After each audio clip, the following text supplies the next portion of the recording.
Good morning. It's 6 o'clock on Friday, the 12th of January. Our breaking news overnight, and US and UK forces have carried out airstrikes against Houthi rebel targets in Yemen. It's a joint response to attacks by Iranian-backed Houthis on ships in the Red Sea. And the Houthi Deputy Foreign Minister warned the US and the UK will pay a heavy price for this blatant aggression, and insists its attacks both on Israel and on commercial ships in the Red Sea will continue in response to Israel's war in Gaza. Well, the Prime Minister says the strikes are limited, necessary and proportionate action in self-defence. Strikes are reported in Houthi-controlled areas of Yemen, including the capital, Sana'a. We'll have full analysis and the latest developments throughout the morning. Well, as the Houthi rebels warn of the potential for reprisals, and the US and the UK say that they are prepared to carry out further strikes, Russia is now calling for an urgent meeting of the UN Security Council. The UN's top court has been told that Israel plans to destroy Gaza. Lawyers for South Africa claim that attacks on Palestinians is genocide. Israel will vehemently deny that at the International Court of Justice today. Hundreds of post office branch managers could have their convictions overturned by the summer. The question now is, who should pay the compensation? Us, the taxpayer, or the company responsible for the faulty IT? And Paul is here with your sport. I am. Premier League is back today, which is good news, but fans are really unhappy about FA Cup fourth round kick-off ties.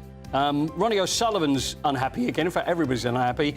Novak Djokovic, though, will show us exactly how difficult it is to play wheelchair tennis. Paul, thank you. It seems ever so slightly warmer today. Alex Burkill will have all the weather details. Morning. Watch out for some harsh frost and some patches of freezing fog across Scotland and Northern Ireland this morning. Elsewhere, it's going to be a cloudy but cold day. Good morning. I was wrong, wasn't it? Warmer where I am. Yes, exactly. I'm Stephen Dixon. Good morning. And I'm Anne Diamond, and this is Breakfast on GB News.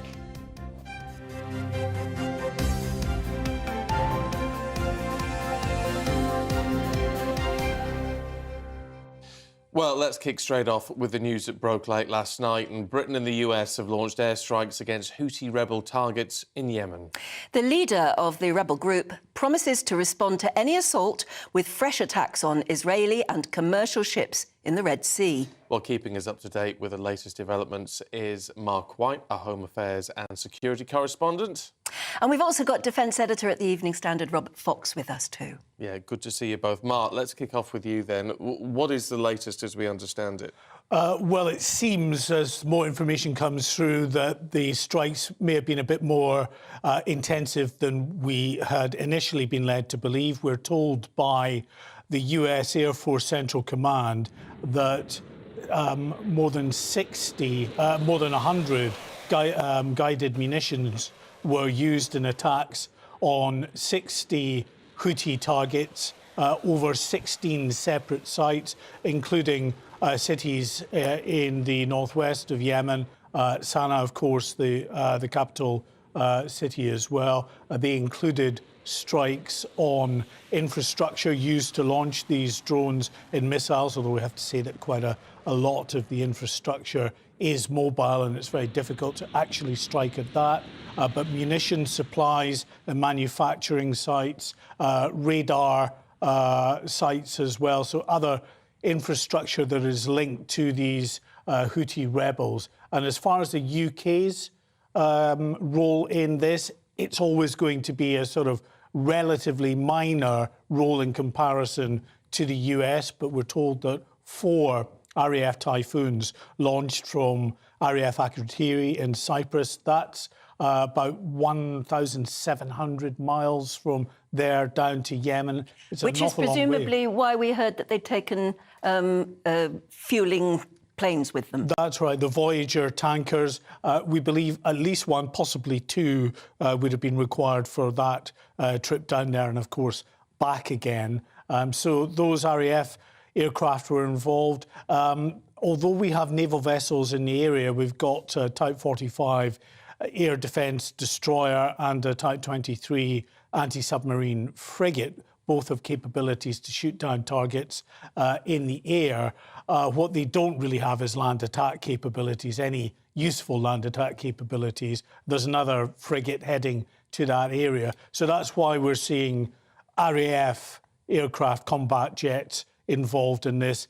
We might get word that a British submarine was involved, but no indication yet. They do have land attack capabilities. They've got the Tomahawk cruise missiles that the Americans do on their ships and submarines. Robert Fox, what is the UK and indeed the US hoping to achieve with this action? By when and at what cost? Well, I think the thing changed on Tuesday with that mass attack, both the quantity and the quality of it. The fact that anti-ship missiles were used and a ballistic missile of some sophistication. What they're really worried about, I think that was the wake-up, is on the quantity side, is swarm attacks. And just to add to what we've been hearing, they'll be looking at logistical bases and helicopter facilities because they've been dropping helicopter forces from the beginning of this campaign against shipping when they took the Galaxy leader. And it's the swarm of small boats, which is the immediate effect. And this is where what the British have to offer with Diamond has a particularly good radar, the Samson very active radar. It can see an awful lot. When they were trying them at Portsmouth, where they could see half of the south of England. And the Americans find this very valuable because it fits in with their ships. It's slightly gestural, but it's an ally with a valuable bit of stuff. And as we were hearing, one further frigate is on its way. Another one is there, Lancaster, but she also has to look at the Gulf, the Straits of Hormuz, where we saw activity and a hijack yesterday as well. So there are a lot of moving parts. It's that I think they got really worried. The line was crossed on Tuesday by a direct attack on a British naval vessel as well as Americans. And this was quite intense. And that's the immediate thing that they want to stop. But it is logistics, supplies, ammunition dumps, communications that they're aiming at. But there is something symbolic, too, as we were hearing from Mark, that in the northwest, that is Houthi heartland. They've attacked bases around Sada. We're coming after you. We know where you live. That's what they're saying. Because they had looked at this from before Christmas, that they might have to do this. By that, I mean UK, US. Yeah. We've been looking at, clearly, the US, supported by the UK, and now they're announcing supported by several other countries too. They're making that political point. But surely what we've got must completely outnumber the resources of the Houthi rebels and others. Well, we don't know, as we were hearing, what Iran's game plan is and what it is getting in there. There is a certain amount of quite simple weaponry, the things that come off the boat, the small boats, the swarm effect and the cheap drones, which we know the Houthis have a capacity to generate themselves. And that is the thing that is worrying. What is not playing, despite the very powerful rhetoric that we've been having from both the Houthis and their supporters, with Russia calling for a meeting of the Security Council today, this idea, this unwarranted act of aggression. Well, what happened on Tuesday? Was that an unwarranted act of aggression? We're in the pause phase now. They'll be doing battle damage assessments with manned and unmanned flight over the area to see what they've got and what they're likely to do. There is a lot of hot air coming out, attacking Israeli. I mean, how many of these ships that they've attacked really did have a direct Israeli connection? Almost nil. But it's obviously the Houthis are not backing down. What does Iran want? And what is it going to do? Is it going to push Hezbollah in the north, who will be reluctant in the north of Israel to attack across that border again? We've seen the activity with their sponsored proxies, the Hezbollahs of Iraq and Syria. We've had one act. We have a pause now. We have to see what the next one's going to be. I'll tell you what I find fascinating with this, Mark, is Antony Blinken, US Secretary of State's been in the region for a week, trying to stop this escalating into a wider regional crisis, which presumably this has the potential to trigger.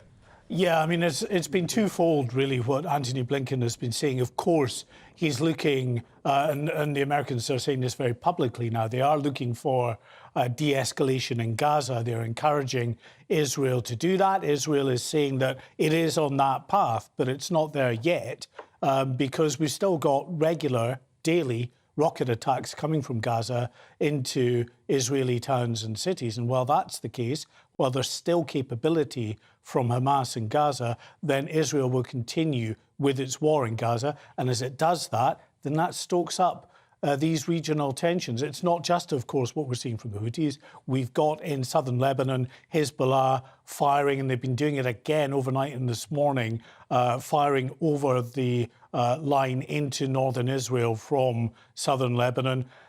We are expecting, without doubt now, in Iraq and Syria, attacks on US bases. We've seen quite a number of these attacks in recent weeks. Again, tacit support for the Palestinians in Gaza. And the Houthis themselves, they're saying that there will be reprisals. I think there's no doubt there will be. They have a capability. I mean, they're 200,000 strong. It may be a militia in many people's eyes, but they've been well armed with these relatively cheap drones. They're about £2,000 each. But they've got many hundreds of them, thousands of them, as well as the anti-ship missiles, the ballistic missiles. There is a capability there. And that's why we were seeing, in terms of the action that's taken place overnight, it seems quite an extensive strike list of 60 different targets at 16 locations involving 100 of these guided munitions. And it may well be in the days ahead, if the Houthis do decide to attack more shipping in the Red Sea, or indeed, of course, now feel that they've got carte blanche to actually attack coalition warships in that area, then we will see more in the way of strike. This is the law of unintended consequences now. I was going to ask about retaliation, in that obviously there's the obvious targets, as you say. What does it do to threat levels in the UK? I mean, does it pose a risk here? All of the above. Any time you have a big international crisis, you have the potential for lone actors, usually in countries in the West, to decide that they want to carry out a terrorist attack in support of what they see going on in the likes of Gaza. I mean, we are on a heightened state of alert, although the actual terror threat level has not risen behind the scenes. The security services, counter-terrorism police are on alert for the potential for individuals enraged by what they see happening in Gaza and in that part of the world. Now, of course, in Yemen, potentially acting here. But I think, first and foremost, it is a military situation out there in the Red Sea and further around into the Strait of Hormuz, up into the Persian Gulf there. So watch this space. But I think things could get potentially quite messy in the hours and days ahead. Can I just ask what might be a simplistic question? I think if I were sitting at home watching this unfold on my TV or on the radio, I might be thinking, I don't understand why we are actively, militarily acting now in the way we are. When we didn't in Ukraine, we supported Ukraine, but we were very clear that we wouldn't actually set foot on the ground. And the same in Gaza. Why now have we become an aggressor, or at least a defender? Well, we're not. No, we're active, not. I don't an aggressive because we're not initiating. We were saying that both Biden and Mr. Sunak have been saying we're reacting. I think the answer, Anne, is just a few miles down the road. It's called the City of London, which is still a big centre for commercial shipping. It's amazing, as Mark would say, that when the hijack came through the news, it came through London. It's the insurance market. The chief of the defence staff in this country, it's amazing, has been tasked to look at the fluctuation in insurance rates in the Arabian and the Arabian Sea, the Indian Ocean. It is of a direct interest. It is directly involves a major activity still, commercial activity for the UK, which we tend to forget. We don't have anything like the commercial fleet that we had in the past. It's negligible because, of course, we flag with all kinds of places now. But so much of the insurance business, which has taken a big hit with this, comes through London. And that's why the UK is expected to step up. It's very interesting because it's put a big mark on the Royal Navy, and the Royal Navy is not exactly resource rich, both in the number of ships available and the number of women and men available, because as we were hearing that we've got 3 major surface ships from the frigate and destroyer force. That's about between a quarter and a third of those totally available at the moment there. And I strongly suspect that more will have to go out to Cyprus and to the Gulf, because we now have this twin proposition that they've got to look after the 2 choke points, Straits of Hormuz from the Gulf and the Bab el-Mandeb at the neck of the Red Sea. There's a lot, and there are a lot of subsets, the stuff that's going on between Somaliland, Ethiopia, a row about the port of Berbera. Piracy, common or garden, bog standard piracy, if you could put it like that, is on the up again. It's a very complex security picture we're looking at. OK, look, we're going to talk to you both a little bit later on, but for now, Robert, Mark, thanks very much indeed. 16 minutes past 6. Those airstrikes adding further tension, of course, to the whole region.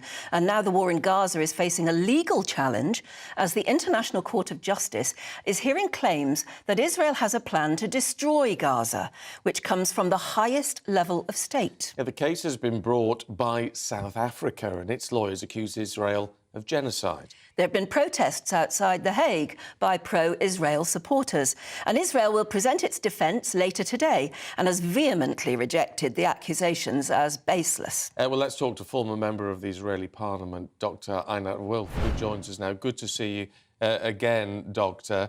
How concerning is it for Israel that this case has been brought? It is troubling, but not in the sense that most people think.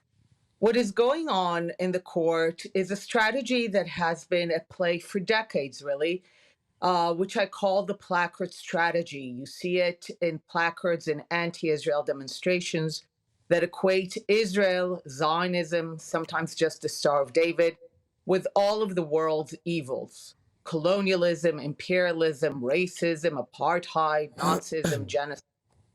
This strategy gets laundered through international bodies. The Zionism is Racism resolution that was brought to the UN by the Soviet Union and the Arab world in 1975. The Durban Conference in South Africa in 2001, a UN conference against racism that turned into a hate fest against Israel and began the rise of the charge of apartheid. And now we're seeing another page out of this book of laundering the equation of Israel with all of the world's ills through international bodies, which gives them a kind of authority. That's why it launders them. And the reason that it is disturbing is that once you create a refrain in people's minds that Israel, Zionism, the Star of David are all evil, you equate them with the greatest evils in the world, then you create a global mental situation where people say, well, anything is justified to eradicate this evil. This is why we had such exhilarated responses after October 7th, because people were already in the mindset of, well, they had it coming to them. And in that sense, I find it quite disturbing, not the specific process, but what's going on is the process of creating a mindset that said, anything that will be done. And as we know, Hamas and its supporters have made it clear that they will continue to do October 7th. They are committed to the Jewish state not existing in any borders in any shape, way, or form.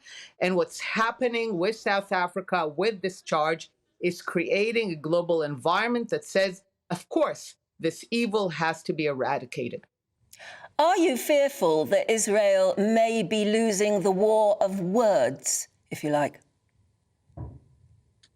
This is always a concern. One of the things that we need to understand is precisely because this is an ongoing strategy that is not related to any particular element. Once you see the span of it over decades, the fact that it was launched by the Soviet Union in the 60s and very effectively brought through international bodies, we need to understand that that's what we're up against. We need to expose the world that this is where it leads to. I'm sure some of you have seen the placard that shows a Star of David inside a trash bin with the title, "Keep the World Clean." This is the arc that we're on. Once you equate Israel, Zionism, and the Star of David with all of the evils in the world, then you get people to believe that keeping the world clean requires eradicating that Star of David and its collective existence. And the idea that the collective Jewish existence is what stands between this world and utopia is a very ancient idea that has never brought the world any good. And yes, I am concerned about it, but it comes from some very, very ancient ideas. What's your perspective on what we've seen happen overnight with these attacks on Houthi rebels? Because, of course, this is all interlinked, isn't it? I mean, although it's a thin excuse that the Houthis have been saying, well, we're attacking any vessel linked to Israel. I mean, it doesn't seem like that would be the case. But they're using that as an excuse. They're backed by Iran, which is obviously behind Hezbollah. Is this a step towards this regional conflict escalating? You're certainly speaking of the whole picture, and that's exactly how it works. It's not a thin excuse in the sense that this is the classic excuse. Failed societies, whether it's Yemen, whether it's South Africa, whether it's many countries in the Arab world, whether it was Soviet Union, failed societies have always used anti-Zionism, anti-Semitism, the scapegoating of Jews as a way to redirect away from their failure. And we have to admit the following. The Palestinians would have interested no one had their battle not been against the Jewish state. As a result, for decades, they have received the support of every anti-Jewish, anti-Zionist ideology in the world. Right now, Iran is one of the countries that is the main promoters and supporters of that scapegoating ideology in the Islamic world. We see it rise in the heirs of the Soviet Union in the West. But yes, once you begin to see how it's all linked, failed societies using an ancient scapegoating mechanism to redirect from their own failure, it hasn't ended well in the past, and we need to see it for what it is. Anna Wilf, good to see you, as always. Thank you. Thank you very much. Yeah, do let us know how you're feeling about this. I must say, if I had family in that region, or indeed, you know, I was a member of the armed forces in that region, would you be really frightened that things are escalating now into something very dangerous indeed? Well, it's obviously already very dangerous, but you just get the feeling that that whole area is almost on fire. And I find it very frightening. I don't know about you. OK, let's move on for the moment. Shall we find out what the weather is like here in the UK? Let's get it now. Good morning, I'm Alex Burkill here with your latest GB News weather forecast.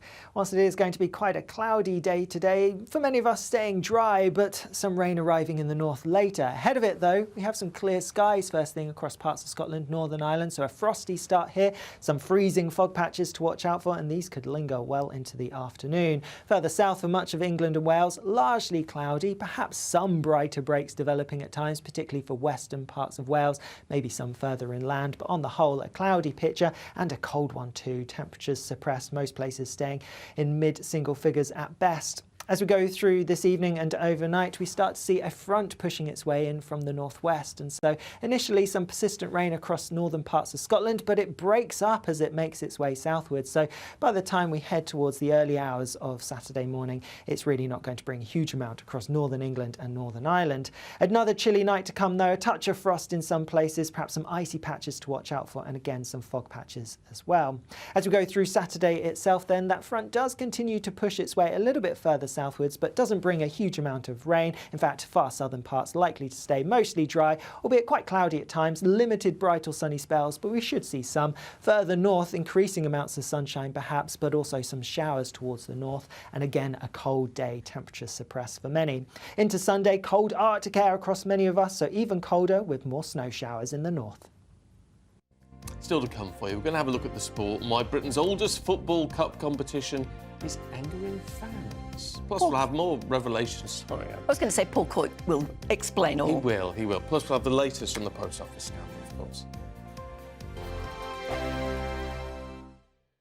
Good afternoon, Britain. Good afternoon, Britain. Join us, Tom and Emily, To find out what's happening in the heart of Westminster. and why it matters to you. Weekdays from midday, we bring you the most compelling stories from across the United Kingdom. And from your doorstep to our inbox, That's right, we want to hear from you, GB News. Britain's news channel. In the GB Newsroom, we bring you the news as it happens. With our team of dedicated journalists across the UK, we're ready to give you accurate reporting every day. When the news breaks, we'll be there with bulletins on GB News, the People's Channel, Britain's news channel.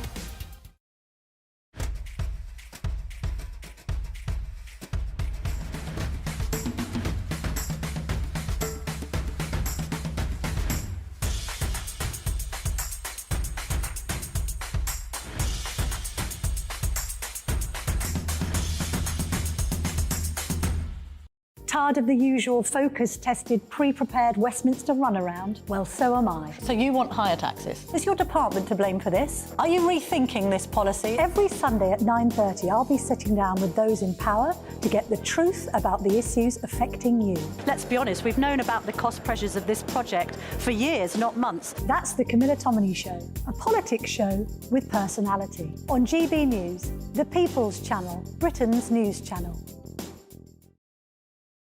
I think the most exciting bit for me is talking to people. People who I think are ignored often by the major news channels. We're going to give news they want to hear. There's a voice there that needs to be heard. I think there's a chance here for a diversity of opinion to be expressed, which you don't find elsewhere. It's really exciting. We don't hold back. We're free to say how decisions that are taken here affect us all around the country. Only on GB News, the People's Channel, Britain's news channel.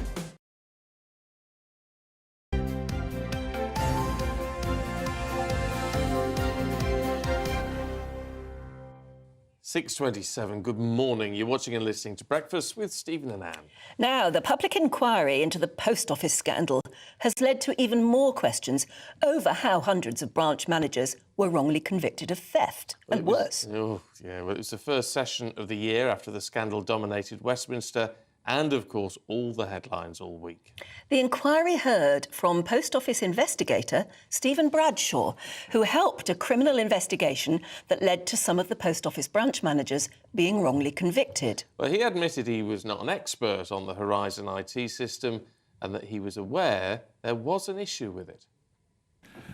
Mr. Bradshaw, contrary to what you say, you and your department, the security department, were drenched in information that Horizon wasn't working from the very beginning. Information come through, yes.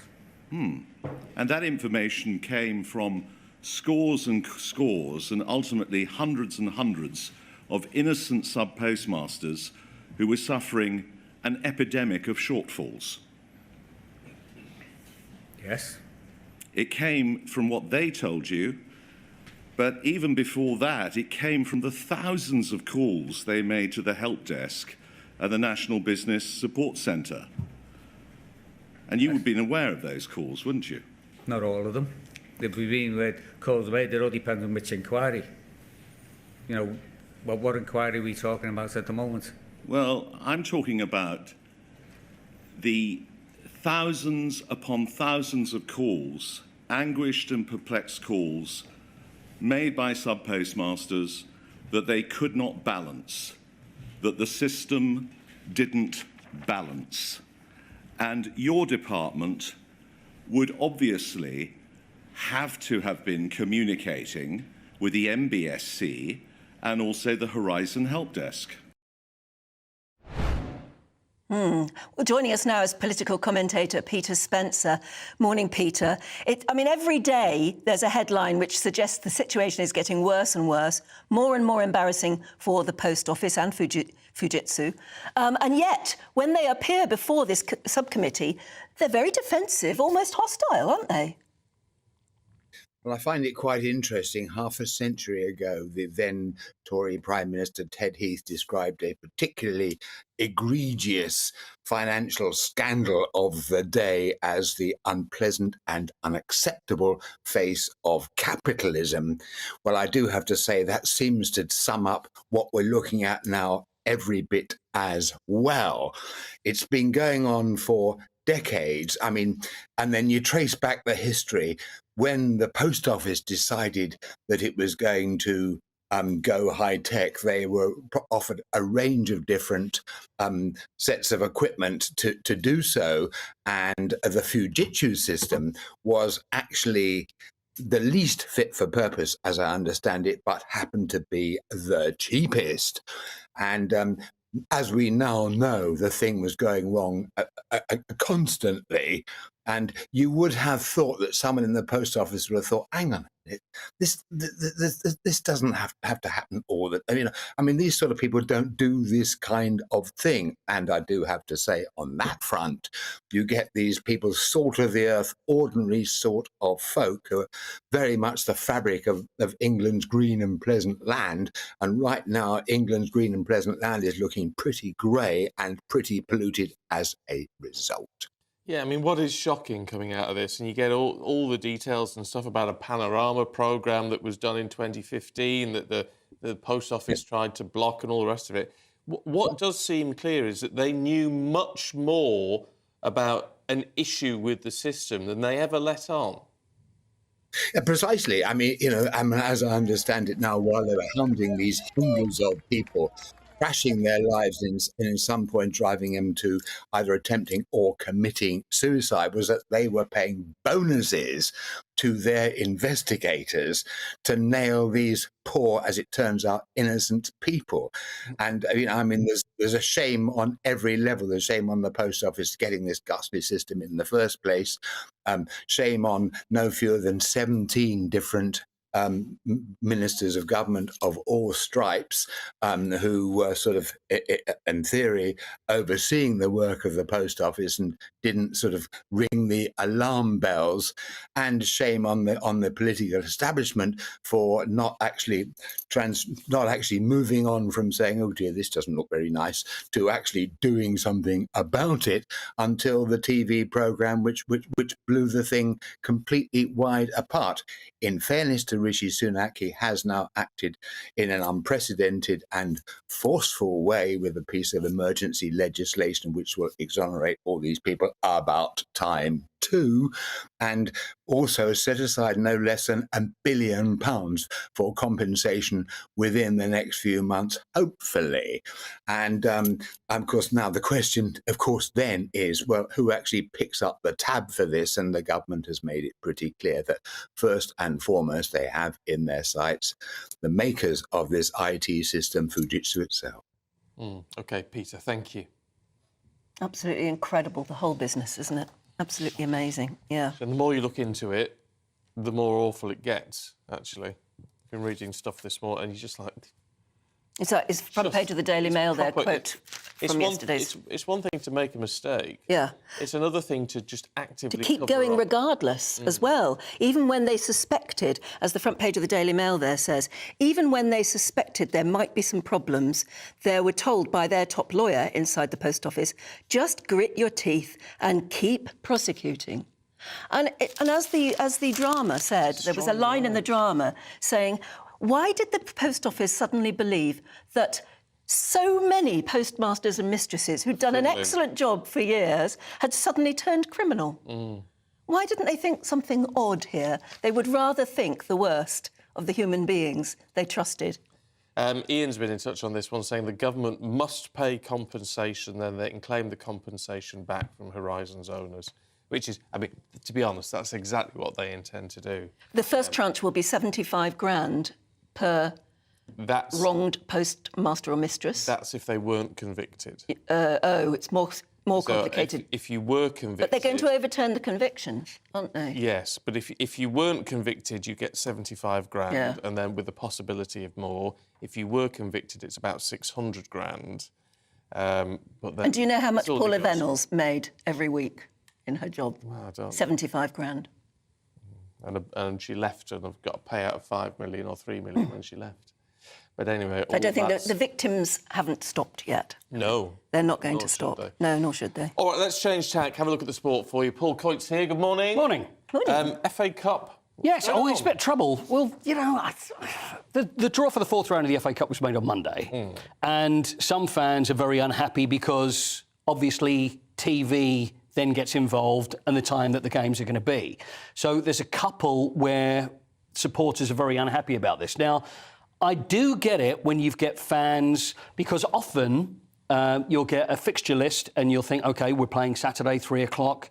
I'll book my train, I'll book a hotel, I'll get that sorted. And then maybe 2-3 weeks before, the TV company will say, whoever it is that's televising it will say, well, actually, we're now going to have it at 4 o'clock on a Sunday. And that's when things are really bad. And I really, really get that. Is that what they've done here, then? Well, it's not actually, because the draw was only made on Monday, they only announced the TV games yesterday. So I have a little less sympathy than maybe I would normally. Spurs are playing Manchester City, which is now going to be 8 p.m. on a Friday. So fans from Manchester are thinking, I mean, I do sympathise to think, well, there's 4,000 fans, you know, it's 4 hours, we've got to get down there, when are we going to get home? But we're talking about a huge viewing audience. So that is gonna TV want to see audience us. trumps real people in the stadium. It does, and with this one, this is terrestrial TV because ITV and BBC have the rights for it.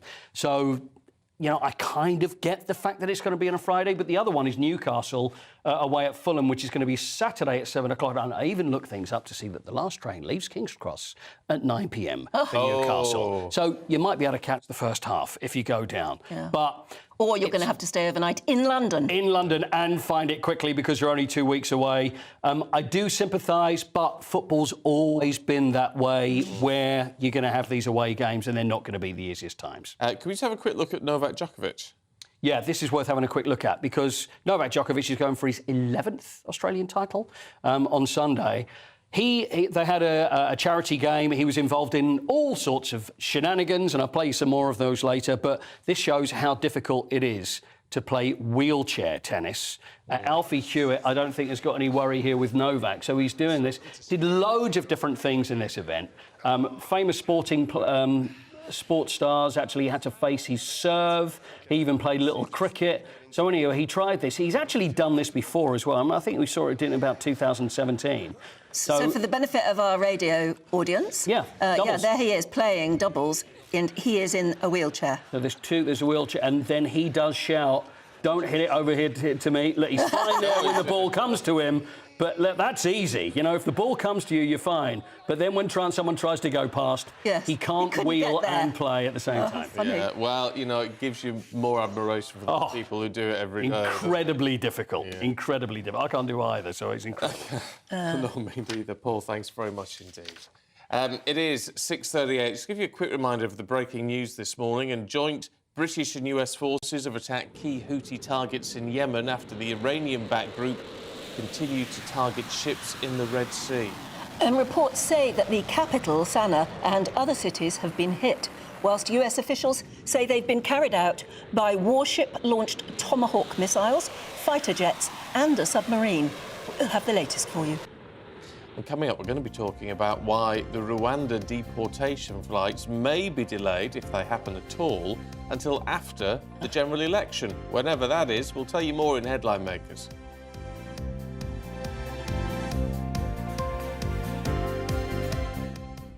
2024, a battleground year. The year the nation decides. As the parties gear up their campaigns for the next general election. Who will be left standing when the British people make one of the biggest decisions of their lives? Who will rise? And who will fall? Let's find out together. For every moment, the highs, the lows, the twists and turns. We'll be with you for every step of this journey. In 2024, GB News is Britain's election channel. Big news, big debates, big opinion. Patrick Christie's Tonight is the week's biggest show. Every weekday, 9 to 11 p.m, we've got the inside track on the day's top stories. There'll be sharp takes you won't get anywhere else. We will set the news agenda, not just follow it, and I want to bring you along for the ride. Whatever it is, we'll have our finger on the pulse. It's news, but it's this close to entertainment. Patrick Christie's Tonight, 9 to 11 p.m, only on GB News, the People's Channel, Britain's news channel. Wake up to the headlines with Headliners every morning at 5 a.m. We treat you to the day's biggest stories before anyone else, 7 days a week. You can catch up on everything you need to know before you've even had your kippers. Headliners every morning at 5 a.m, only on GB News, the People's Channel, Britain's news channel. I'm Michelle Dewberry, and I'm not here to tell you what to think. I'd much rather hear what you have to say. So, send in your opinions to gbviews@gbnews.com. Keep them clean, and you never know, I might read them out. With my panel here on Jubes & Co, we debate, we get stuck into the issues of the day on a show where all views are welcome, especially yours. GB News, the People's Channel, Britain's news channel. When the news happens, it happens here. And really important breaking news. Breaking news this morning. On TV, radio and online, the news starts here on Britain's Newsroom. All the biggest stories and the answers that you need from across the UK and beyond. Join Britain's Newsroom from 9:30 on GB News. The People's Channel, Britain's news channel. Now then, Lee Anderson here. Join me on GB News on my show, The Real World, every Friday at 7 p.m. I'm not eating bloody cat. Are you delicious? mental? Open your mouth. OK, here comes a train. Reminds me of the scene in Singing in the Rain. Adam, is that a good one? Whoa! Join me at 7 on GB News, Britain's news channel.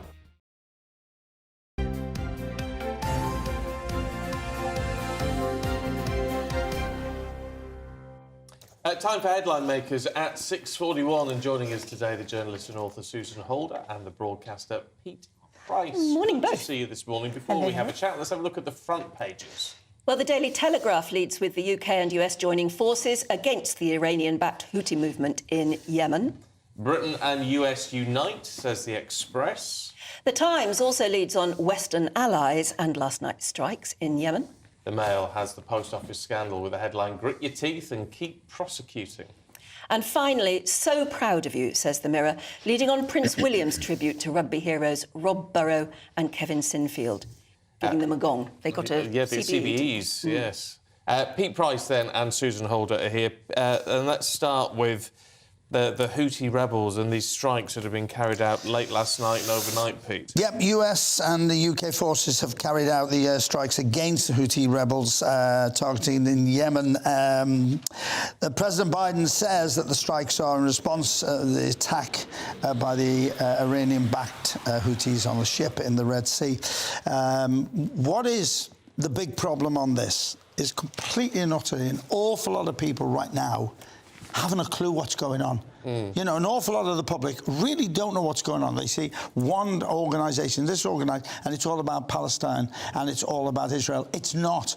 These people have wanted to attack us for so long. They hate the West.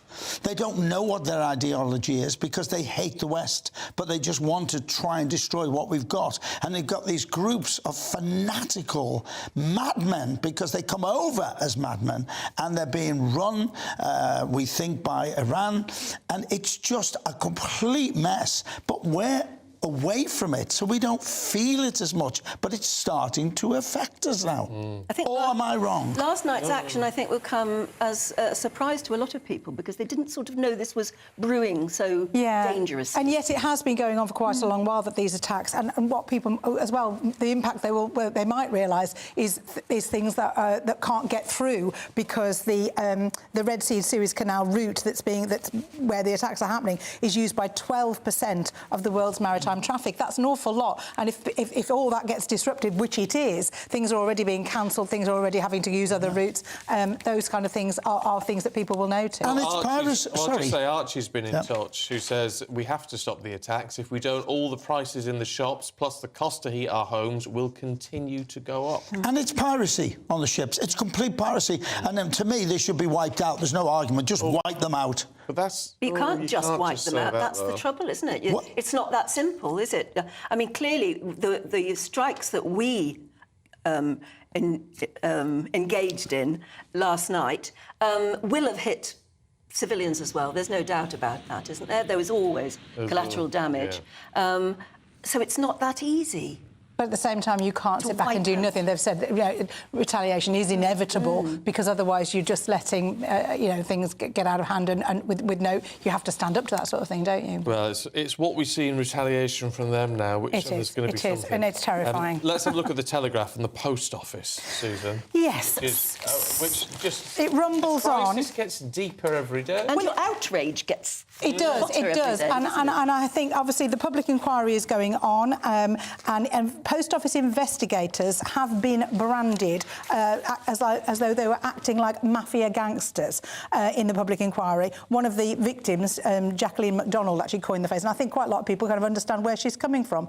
It seems that what's happened this week, obviously, is the ITV drama, because this has been going on for years. I've heard about the story for years, but that the ability of that drama to personalise the story and bring us all up to speed on it and realise the human cost of this to so many innocent people has been spectacular.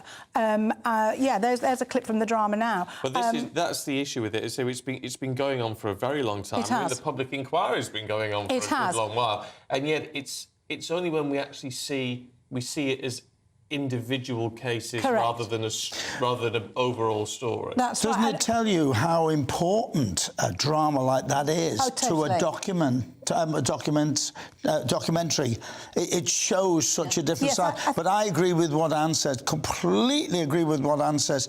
Why didn't the Post Office look and say, hang on, these people have been running our post offices for so long, and now all of them are robbing all of them together? Yeah. It's common sense. No. Common sense. Well, they weren't joining the dots, but I do think that the next time somebody kind of extols the virtues of computers and science, everything else, and government ministers denigrate the arts, just look what the power of the arts can do with a director and a writer and actors who can bring that story to life and actually focus attention, which is what's now happening on the public inquiry. Well, the whole computer side thing, I just sort of think it's these things can go wrong, and they did. But when they go wrong, it should be acknowledged that they go wrong. And what the issue with this seems to be that they knew there was an issue with the system. And trying to save face and trying to cover themselves. And the issue is about money, completely money. This man who's on the front cover of Everywhere, Stephen Bradshaw, he shows no compassion,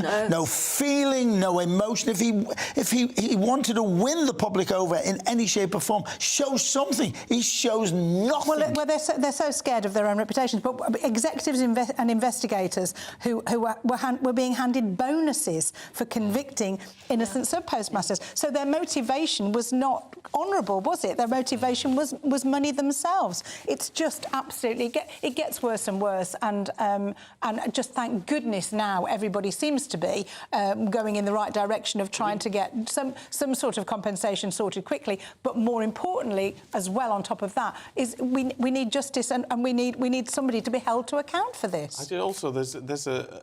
I'll hold that point. OK. And we'll come back to you two in just a moment, because we're just being told that the Armed Forces Minister, James Heappey, is standing by ready to talk to us. Good to see you this morning, Minister. What can you tell us about the situation with the Houthi rebels? Well, Oh, for heaven's sakes. For heaven's sakes. Air Force. Oh, he's back, I think. Apologies, Minister, your line just froze. If you could start that for us again. Confirmed that around 7:30 p.m. last night, UK time, 4 Royal Air Force Typhoon jets departed Royal Air Force Akrotiri. They were on target over Houthi-controlled Yemen at around 11:30 last night and successfully prosecuted 2 Houthi targets that have been involved in launching missiles and drones onto Red Sea shipping in recent weeks. All 4 aircraft successfully recovered to Cyprus by 0300 UK time this morning. To protect those vital shipping lanes, is this going to go on and on? Is this going to turn into a Middle East war of some sort?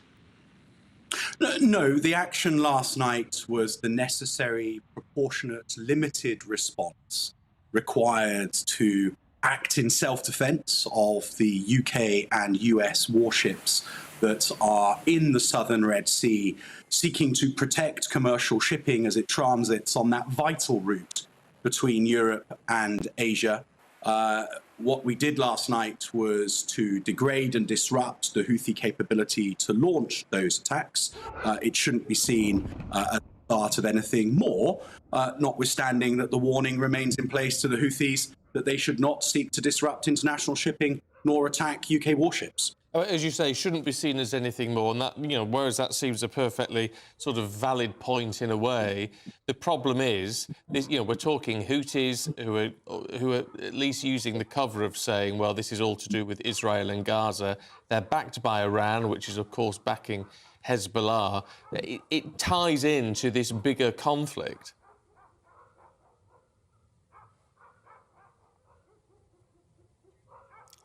We've lost him.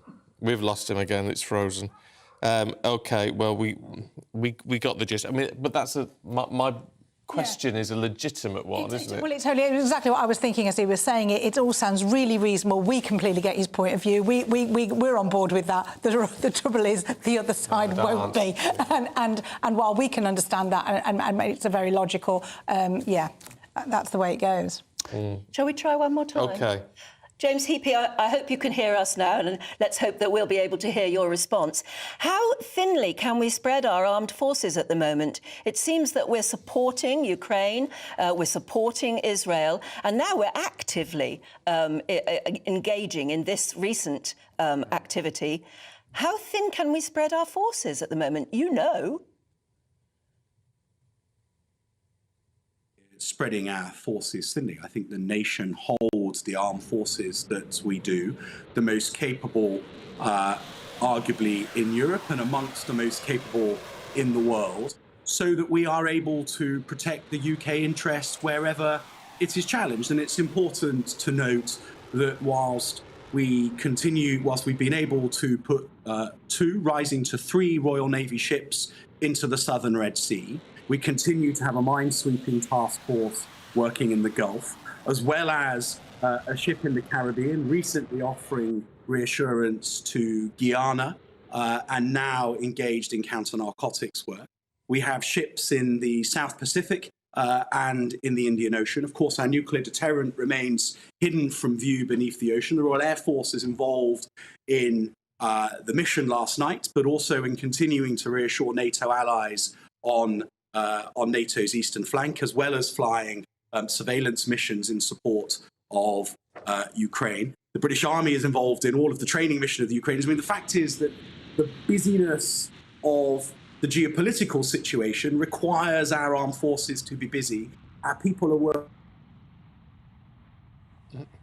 OK, Minister, thank you very much indeed. We're going to leave it there because his line is a bit dodgy and it keeps dropping out, but it's important to get his perspective. He says, look, we can cope with this, we can manage with this. The big question is, how do we stop this escalating even further? It sort of depends on what the retaliation is, whether it comes purely from those Houthi rebels or indeed from Iran.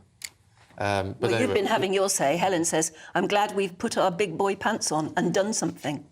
Margaret says, always very proud of our military and support what they do. Well, that's the thing. And if you are a military family, and we're thinking of you because, I mean, what you must be feeling at the moment, not knowing if you've got people out there or whether they could be out there at any point soon. And Richard asks an interesting question. Good morning, Richard in Norfolk. Why are we alone with the Americans in these airstrikes? Why not all of NATO? Well, I think it's got to be said, this is seen as retaliation for those attacks on Tuesday, which were on US and UK warships in the area. But weren't they bringing everything over for Europe, not just? I mean, the supplies are for Europe. Oh, the supply. Yeah. Well, the supplies are, but it was US and UK warships that were targeted in that drone attack. But President Biden made it very clear, or was it Secretary Blinken? I don't know, that Canada are part of this now. Canada, Australia, Denmark. Yeah. But they're what you would call it's non-military support at the moment. At the moment. So there's political support. And this world that we're living in now, the cost must be astronomical for the forces, for these missiles, for the drones, for everything. The cost must be astronomical. But that's why we have a military, so that we've got them in times of crisis. And that's what's happening at the moment, isn't it? Let's just change tack ever so slightly, just to finish off with the last 30 seconds or so. What's an upside-down skyscraper? Oh, no. An upside-down skyscraper is what they're hoping to build in Saudi Arabia. Why they'd want to do this, I can't possibly answer. But I think there's some video footage of inside a 1,500-foot-high mountain. They want to build a skyscraper, which is going to be the next generation megacity on the Red Sea. I think the answer to why is because they can. And I can't think of anything worse. I don't want to go there. I don't want to see it. But, you know, OK, they've got the capability. But, yeah, so there it is. So it's just a big hole in the ground. Well, no, it's going to be all singing, all dancing, all kind of very... Yeah. What happens if there's a power cut? Is what I'm wondering. Candles. Candles down in the hole in the ground? I don't think. How would you get back up as well? Down there, yeah. Four candles. What happens if the lift doesn't work? Well, I have a lot of questions. Well, and no answers. aren't they building a complete city underneath the desert? Oh, yeah. Which they've started work on, which is a mile long. We've got to leave it there. Good to see you both. Let's get a quick check on the weather for you this morning with Alex. A brighter outlook with Box Solar, sponsors of weather on GB News.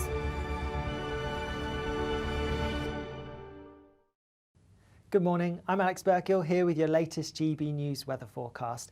Whilst it is going to be quite a cloudy day today, for many of us staying dry, but some rain arriving in the north later. Ahead of it though, we have some clear skies first thing across parts of Scotland, Northern Ireland, so a frosty start here, some freezing fog patches to watch out for, and these could linger well into the afternoon. Further south for much of England and Wales, largely cloudy, perhaps some brighter breaks developing at times, particularly for western parts of Wales, maybe some further inland, but on the whole a cloudy picture and a cold one too. Temperatures suppressed, most places staying in mid-single figures at best. As we go through this evening and overnight, we start to see a front pushing its way in from the northwest. And so initially some persistent rain across northern parts of Scotland, but it breaks up as it makes its way southwards. So by the time we head towards the early hours of Saturday morning, it's really not going to bring a huge amount across northern England and Northern Ireland. Another chilly night to come though, a touch of frost in some places, perhaps some icy patches to watch out for, and again some fog patches as well. As we go through Saturday itself then, that front does continue to push its way a little bit further southwards, but doesn't bring a huge amount of rain. In fact, far southern parts likely to stay mostly dry, albeit quite cloudy at times, limited bright or sunny spells, but we should see some. Further north, increasing amounts of sunshine perhaps, but also some showers towards the north, and again a cold day, temperatures suppressed for many. Into Sunday, cold Arctic air across many of us, so even colder with more snow showers in the north. A brighter outlook with Box Solar, sponsors of weather on GB News.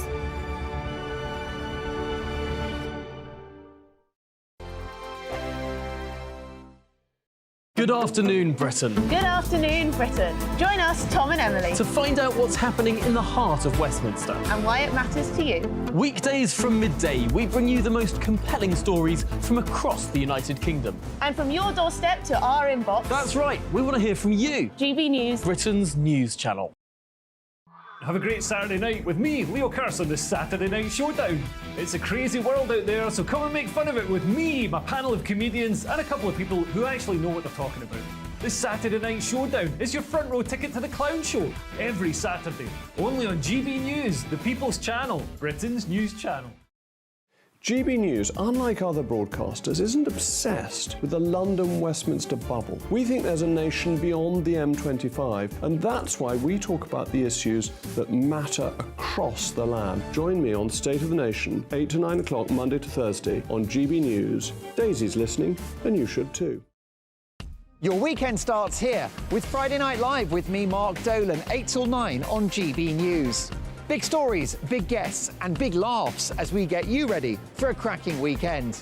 That's Friday Night Live with Mark Dolan, Fridays 8 till 9 on GB News. Bring your own drinks, the admission's free. In the GB Newsroom, we bring you the news as it happens. With our team of dedicated journalists across the UK, we're ready to give you accurate reporting every day. When the news breaks, we'll be there with bulletins on GB News, the People's Channel, Britain's news channel. Wake up to the headlines with Headliners every morning at 5 a.m. We treat you to the day's biggest stories before anyone else, 7 days a week. You can catch up on everything you need to know before you've even had your kippers. Headliners every morning at 5 a.m, only on GB News, the People's Channel, Britain's news channel.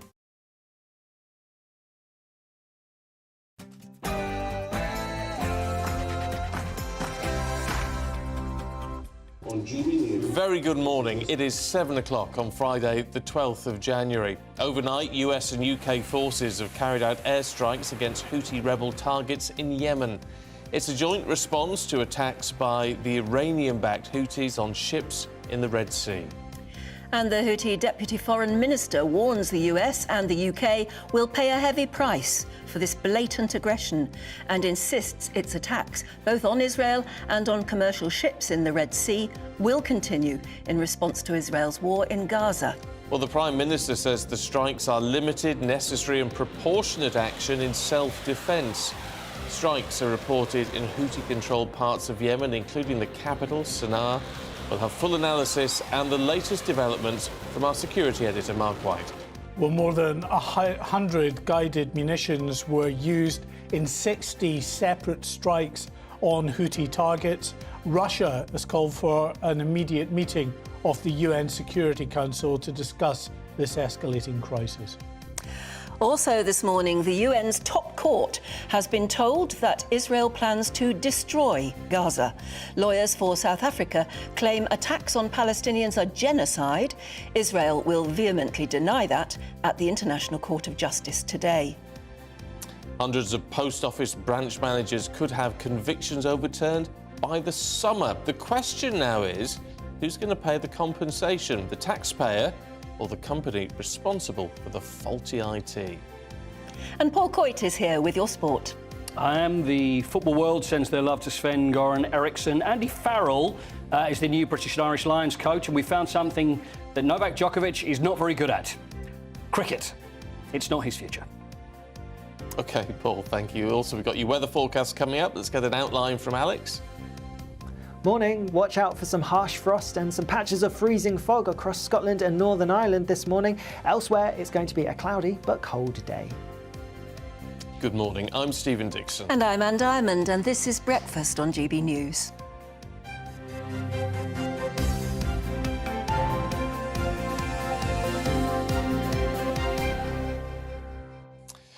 Well, of course, we're giving a lot of coverage this morning to the news that broke late last night, and Britain and the United States have launched airstrikes against Houthi rebel targets in Yemen. The Houthis control much of Yemen and say they are supporting their ally, Hamas, by targeting shipping that's heading to Israel. Well, the leader of the group vows to respond to any assault with new attacks on Israeli and commercial ships in the Red Sea. Well, keeping us up to date on all the latest and trying to get everybody to understand what's going on, Mark White, our security editor. And we also have defence editor at the Evening Standard, Robert Fox, with us. Morning again to both of you. Mark, I mean, we say this is now escalating, and it clearly is. The job of, for instance, Secretary Blinken in the Middle East just recently has been to de-escalate, but it hasn't worked. Yeah, Antony Blinken's visit was certainly about trying to call for calmer heads in that region and to try to prevent a spread of hostilities throughout the region, while also, of course, publicly supporting Israel, but also asking Israel to de-escalate in terms of what's happening in Gaza. Having said that, Antony Blinken has been quite clear in saying that it is unacceptable for the Houthi rebels in Yemen to continue targeting shipping and indeed Allied warships in the Red Sea, and warned that there would be consequences. This has been heavily telegraphed in terms of our Defence Secretary Grant Shapps and his US counterparts saying there would be consequences if the Houthi rebels continued, and that is now what we saw last night. We're told that 100 of these guided munitions were launched on 60 separate Houthi targets across 16 separate sites. 2 of those targets were involving the RAF Voyager aircraft and a fleet of 4 Typhoon combat jets that launched attacks on 2 of those sites with their Paveway 4 guided bombs that were used on that occasion. You were speaking just a short time ago to the Armed Forces Minister James Heappey. He said that they want to avoid escalation, but they had no choice but to take action against Yemen. This is what he said. The action last night was the necessary, proportionate, limited response required to act in self-defence of the UK and US warships that are in the southern Red Sea, seeking to protect commercial shipping as it transits on that vital route between Europe and Asia. What we did last night was to degrade and disrupt the Houthi capability to launch those attacks. It shouldn't be seen as the start of anything more, notwithstanding that the warning remains in place to the Houthis that they should not seek to disrupt international shipping nor attack UK warships. Some breaking news to bring to you as well about the world situation and the increasing tensions, of course. We've just been told that Prime Minister Rishi Sunak is on a visit to Kiev to offer more support and aid to President Zelensky and the government in Ukraine as it fights Russia. There an extra £2.5 billion in aid that will come from the UK to the Ukrainian government. I think what this shows is just, the very, very difficult state of world tensions at the moment, where you have the situation in the Middle East at the same time as a very bloody war within Europe, which, OK, we're not involved militarily in terms of any troops, but we are sending very significant military aid supplies to Ukraine. And that has the net consequence, of course, of draining our own stocks of munitions which are now required, it seems, in several areas. in what's happening in Yemen. Yeah. I mean, it raises a very valid point, actually, Robert. I mean, PMs in Ukraine saying, well, look, here's another tranche of money to help you out, in effect. We can't afford for this situation with the Houthi rebels in Yemen to actually escalate into anything else, can we? We can't let it go on. That's the point. I think Mr. Heappey, plausible as ever, but got away with being economical with the truth about the state of the armed forces. There are more people leaving than are being recruited. Mark and I were just discussing, that we've got between a quarter and a third of the total available surface fleet and the support available now committed to the Eastern Mediterranean and the Red Sea, and they've got to be rotated. Now, the ship on its way, as Mark was explaining, is HMS Richmond.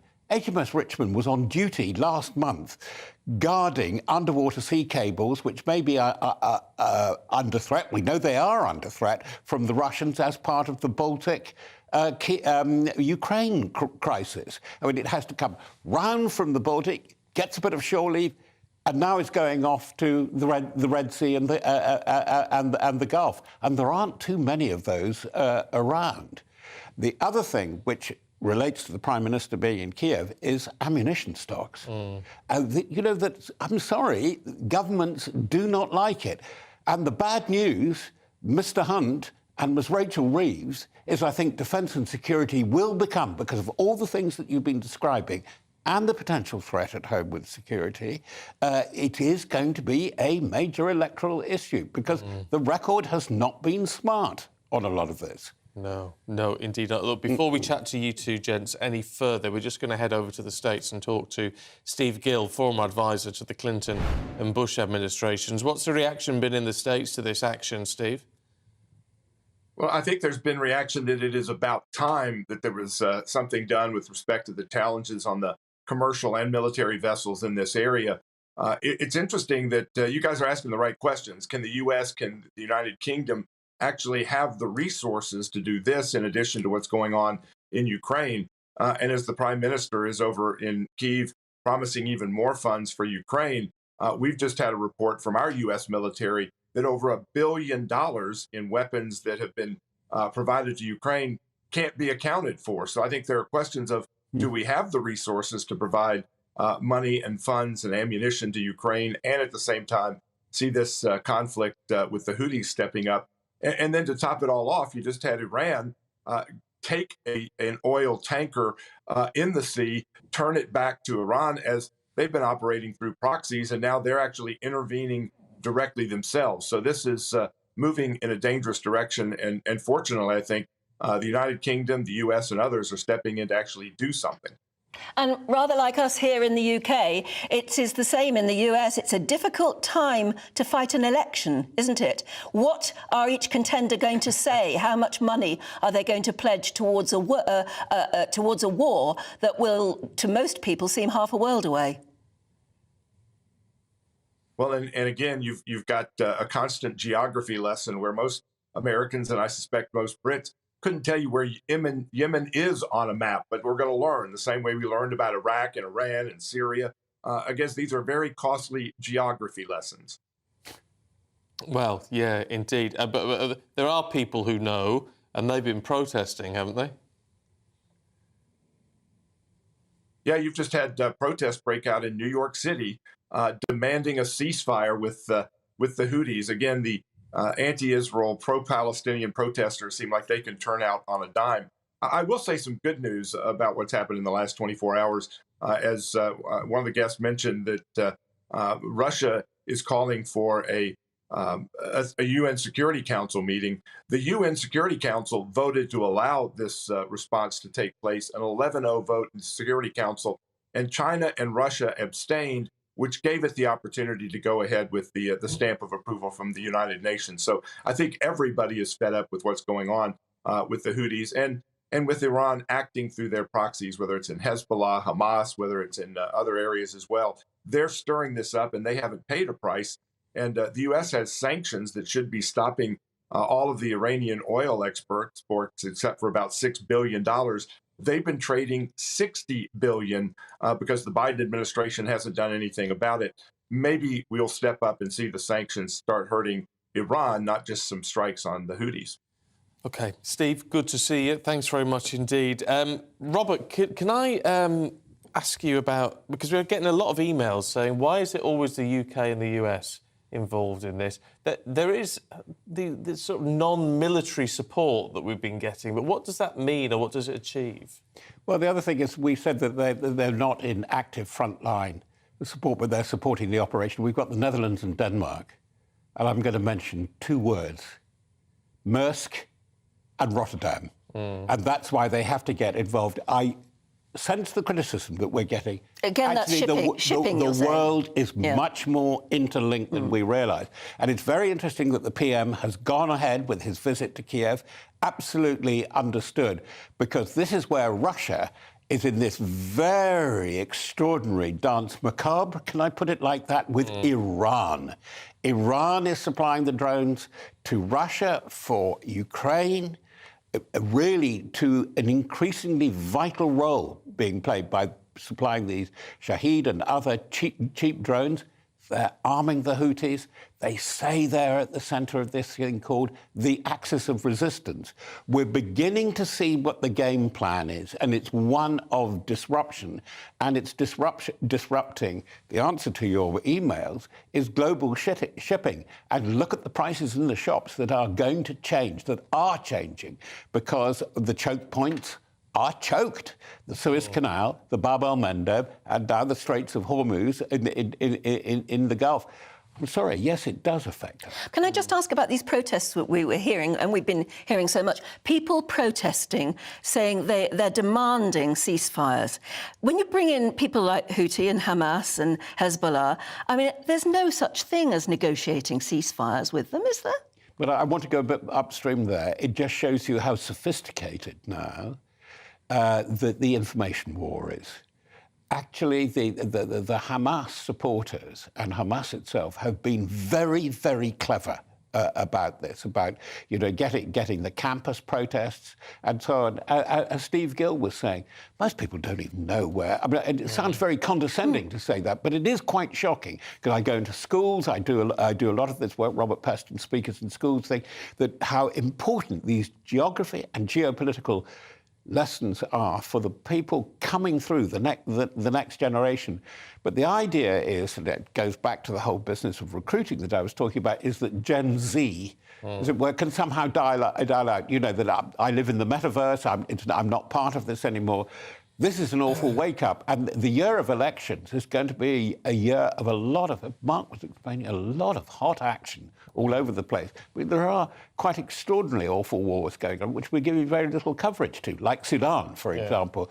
It is a big business, and the thing is that defence, I'm afraid, Ms. Reeves and Mr. Hunt, is core business. And sometimes I wish we didn't call it defence because it's general security, and home and abroad are connected. OK, look, we've got to leave it there just for now. Robert, Mark, thanks very much indeed. 7:15, some breaking news. It's been revealed that the UK economy grew by 0.3% in November. That's according to data from the ONS, the Office for National Statistics. Let's talk to the Chief Economic Advisor at the Centre for Economic and Business Research, Vicky Price. Morning to you, Vicky. What are we to make of these figures? Is it encouraging or is it essentially flat? It's essentially flat. In fact, if you look at the last 3 months, we've seen a decline in GDP of 0.2%. So if you look at the 3 months to November compared to the previous 3 months. So what we're talking about is either flat or a decline, a small decline. But for the month itself, good news, it's reversed the drop that we saw in October, exactly replicating the fall, but actually with an increase of 0.3% decline in October, 0.3% increase in November, which is good news. What it may mean is that if that continues and we see a little bit of growth in December, we might avoid the technical recession. So we may see the last quarter of 2023 actually be slightly positive. And if you look at what happened in the previous quarter, which we saw a decline, if we do that, then at least we won't have a recession as such. But it doesn't mean that we are really growing at any particular speed at all. So it's all still pretty flat, I'm afraid, just as you're rightly saying. And when somebody like you wakes up to the news that we've just been talking about, sort of escalation of problems in the Middle East, and particularly the effect it might have on global shipping, what do you think about the next 3 months, for heaven's sake?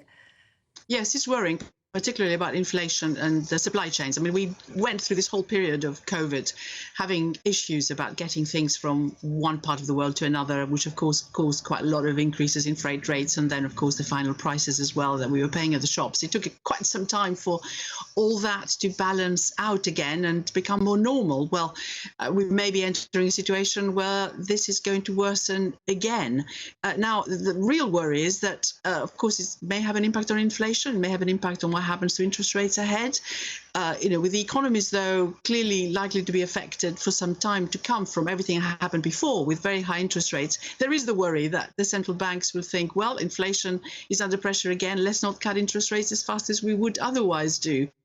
And that's a concern. It's international factors. They are not really affected by high interest rates at all, and therefore they shouldn't come into the mix. But I fear they may do, and we've already heard a little bit of that from the governor of the Bank of England the other day.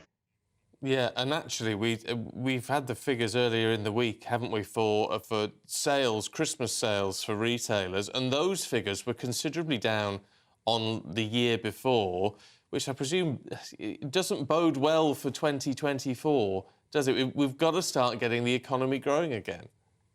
That's absolutely true. And we've seen for December, according to the British Retail Consortium, a drop in volume terms, in terms of retail spending, which is very bad news. And indeed, the Christmas period was not great. And what we're also hearing now is from the hospitality sector that the beginning of January has been pretty bad, with loads and loads of restaurants and pubs closing and not necessarily being made up by more firms that are coming into the market. So there is an issue of what type of resilience the economy will have. There are some good news. We have to bear that in mind.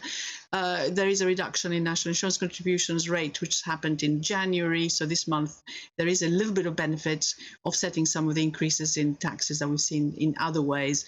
And we're also having the increase in minimum wages, which is affecting, of course, businesses negatively, but at least for people, it puts a little bit more money in their pockets coming in April.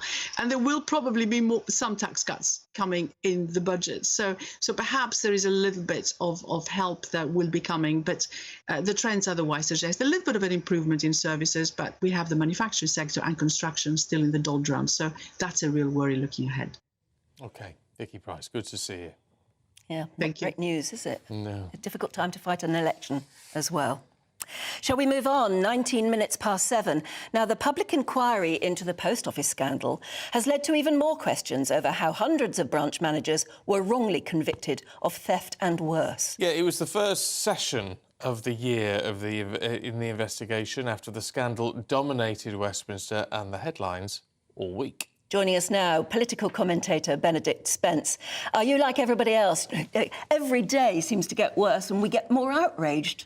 Yes, it does. And for something that's been sort of ongoing for so long, it's almost sort of amazing that it's that there is still the space, I suppose, for there to be this sort of crescendo of anger and almost disbelief at how people were treated, and the fact that it's going to keep on going for some time, weeks, possibly months into the summer, as Parliament looks at ways to potentially exonerate people and investigations are brought against other parties to all of this. But, yeah, no end to this in sight. No, and it seems to be increasingly the case. The more we delve into it, now that our attention is on it fully, just how much the Post Office knew while still continuing with prosecutions. It's, I mean, not meaning to sort of broaden it out to other areas of the state, but, you know, it's interesting that this is sort of ongoing at the same time as the COVID inquiry, and there's the sort of the back and forth between different aspects of the state and private companies, who knew what, when, and, you know, potentially people sort of trying to cover for themselves. And, you know, if we go back throughout the course of this government, actually, I remember it started off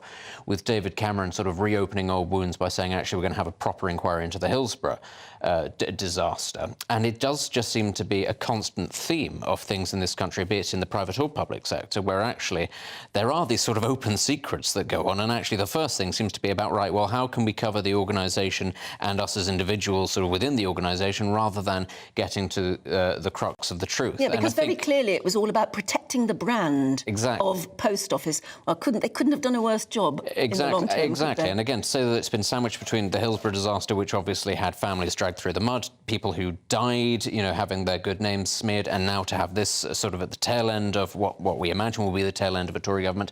It's just, it shows you how very little has changed, I think, in the culture over these years. Now, that's not to say that's necessarily the government's doing, because this has, of course, been going on for decades. Although there were ministers who should have been responsible. Absolutely. It's not... I don't think it leaves a good taste in the mouth to know that actually so little progress has been made, and that this is still actually almost an accepted culture in the upper echelons of power, both in the state and the private sector. And how bad we are at having these big corporate IT systems. Oh, yeah. I mean, it's not the first time we've heard of big computer systems that have been utter failures. Yeah, it's not. And it's also not the first instance of a large company being given government contracts, being found to not do very well, but still getting more government contracts, even as it's under investigation. I mean, Fujitsu, one of the big things that's coming out about all this is Fujitsu hasn't been made to sort of pay any sort of compensation. It's not done anything like that. But since 2012, it's had almost £7 billion of new government contracts, including an extension to the original Horizon contract, which isn't due to extend until next year. We've had emails already from people who say, I mean, Horizon is still being used by the Post Office. It doesn't run out until next year. And they're still very suspicious of the fact that it's not getting things right. Yeah, exactly. All right, Benedict, got to leave it there. Thank you very much indeed. Stay with us here on Breakfast. We're going to be bringing you the very latest on those strikes overnight on Houthi rebels in Yemen carried out by the US and the UK. More analysis from our security editor in just a moment.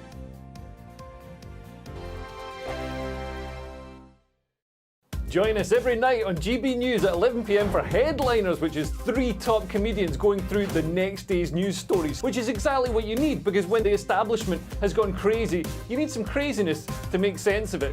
Headliners. You don't have to bother reading the newspaper. We've got it covered for you. Every night at 11 p.m. and repeated every morning at 5 a.m. We won't send you to sleep like some of the other paper review shows out there. So join us 11 p.m. every night on GB News. The People's Channel, Britain's news channel.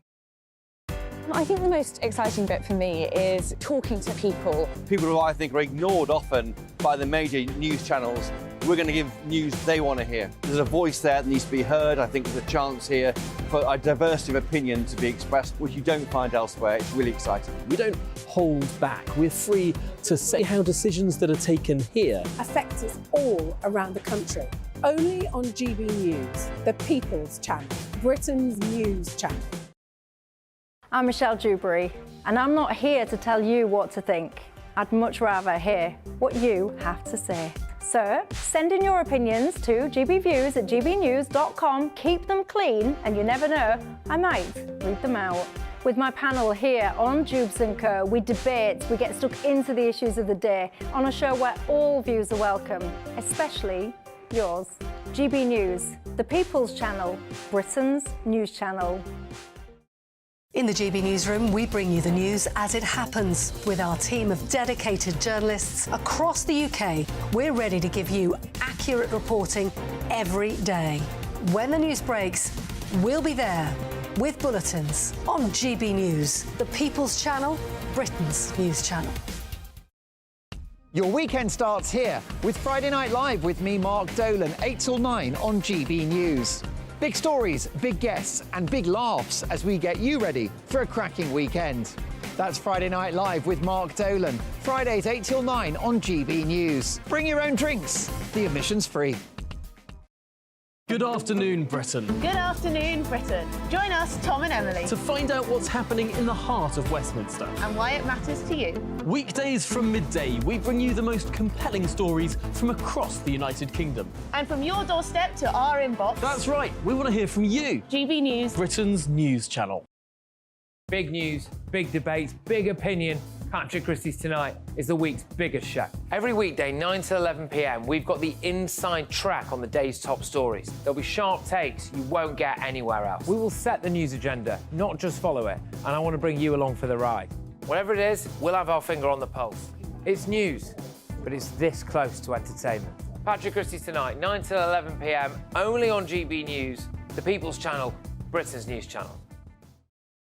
GB News is Britain's news channel, and now you can support it. All you have to do is scan that QR code that's up on your screen right now, or you can go to gbnews.com/support and become a GB News member. You'll have fantastic benefits. We're also going to organise special events where you as GB News members can meet the presenters, the on-screen faces. Scan the QR code or go to gbnews.com/support. Thank you so much.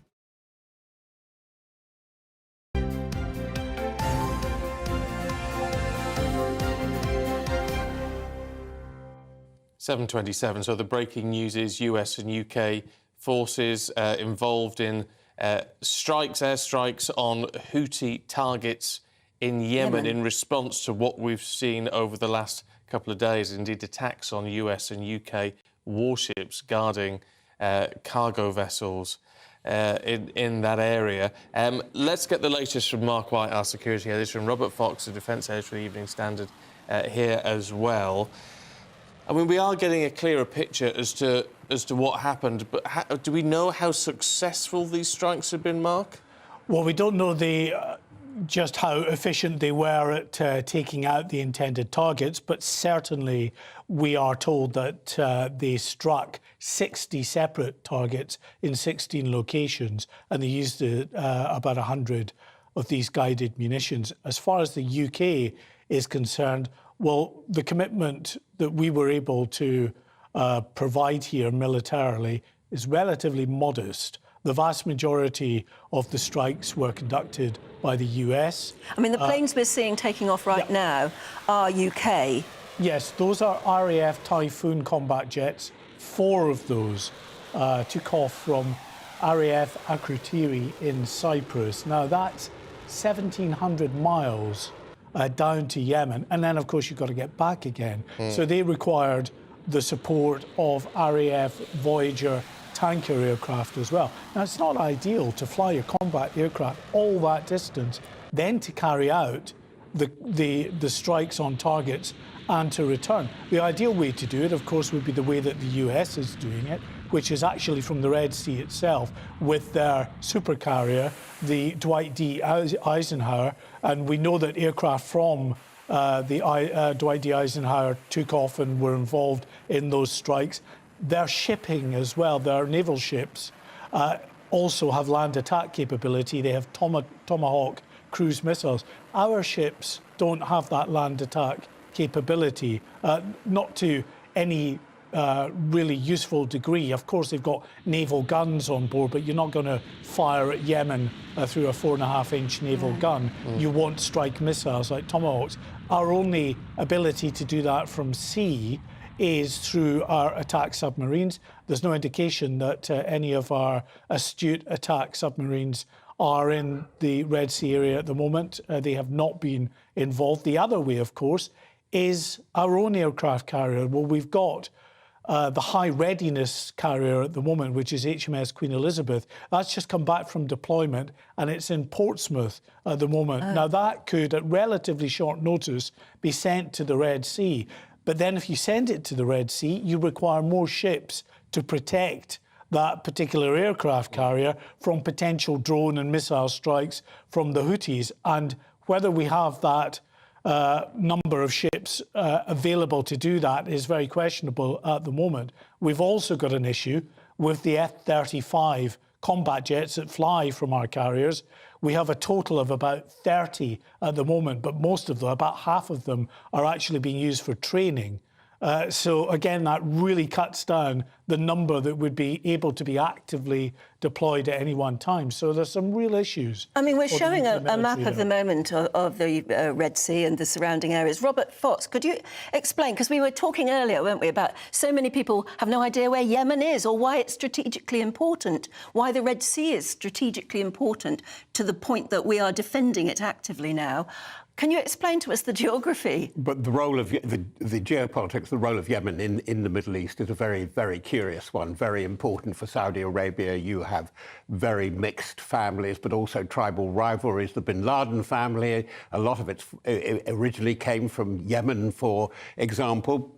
But as we were saying, we use this fashionable bit of jargon now, choke point, is that Yemen sits on two major choke points. The Suez Canal, going north through the Red Sea, and the Bab el-Mandeb, this very the narrow at the neck, at the bottom. But I just want to take up from what Mark was saying. Actually, I understand that the Defence Staff did ask the Prime Minister to consider deploying one of the aircraft carriers before Christmas to the area, just for this very thing. There have been contingencies for bombing the Houthi bases from the minute that the Galaxy Leader, the first big hijack around the 19th of November happened. They knew that they were going to have to do something. And they said, no, absolutely right, we've got very few F-35s. To make the deployment of the carrier effective, we would have to have US Marine Corps pilots and US Marine Corps F-35s on board as well.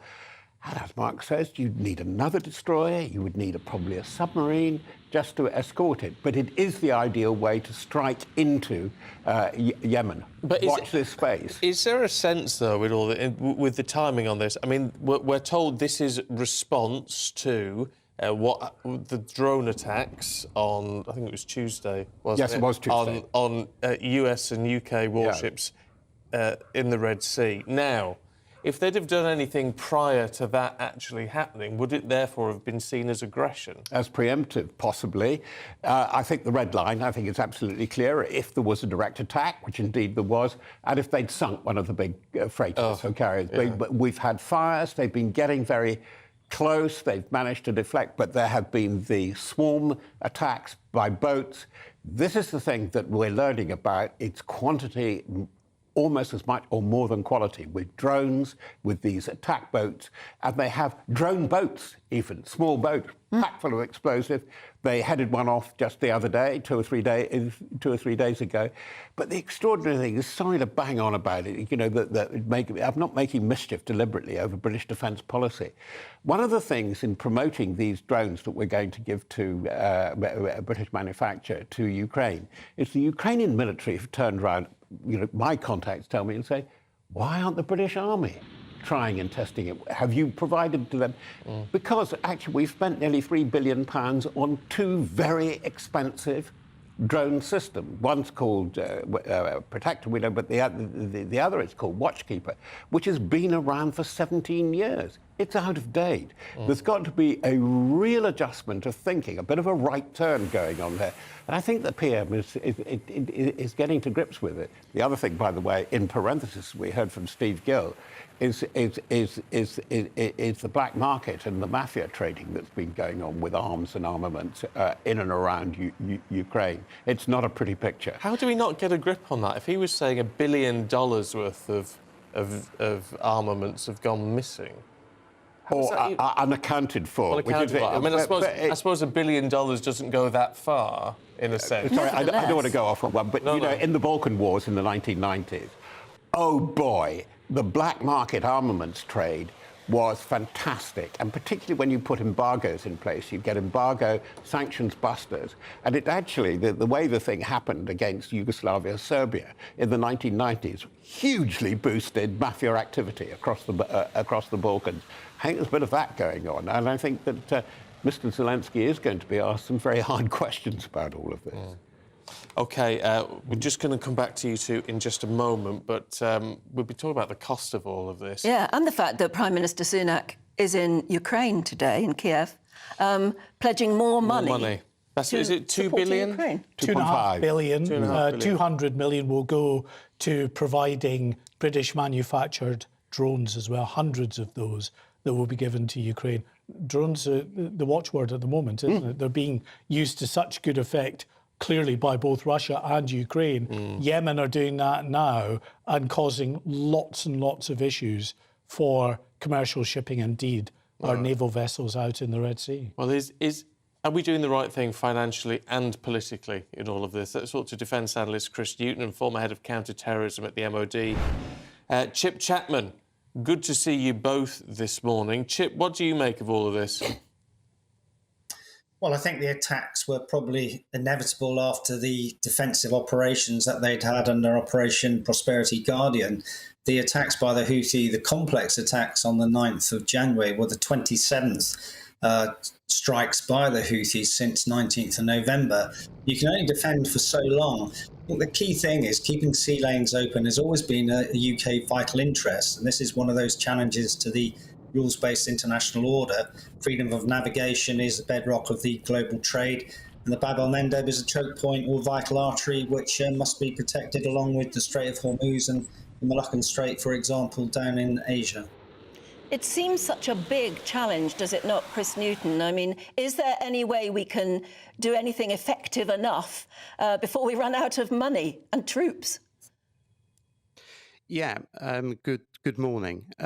Yes, I mean, the whole kind of defence challenges are immense. In terms of the what we're doing in Yemen and the Houthis, I mean, we're talking about limited strikes here. We're not talking about getting involved in a major war.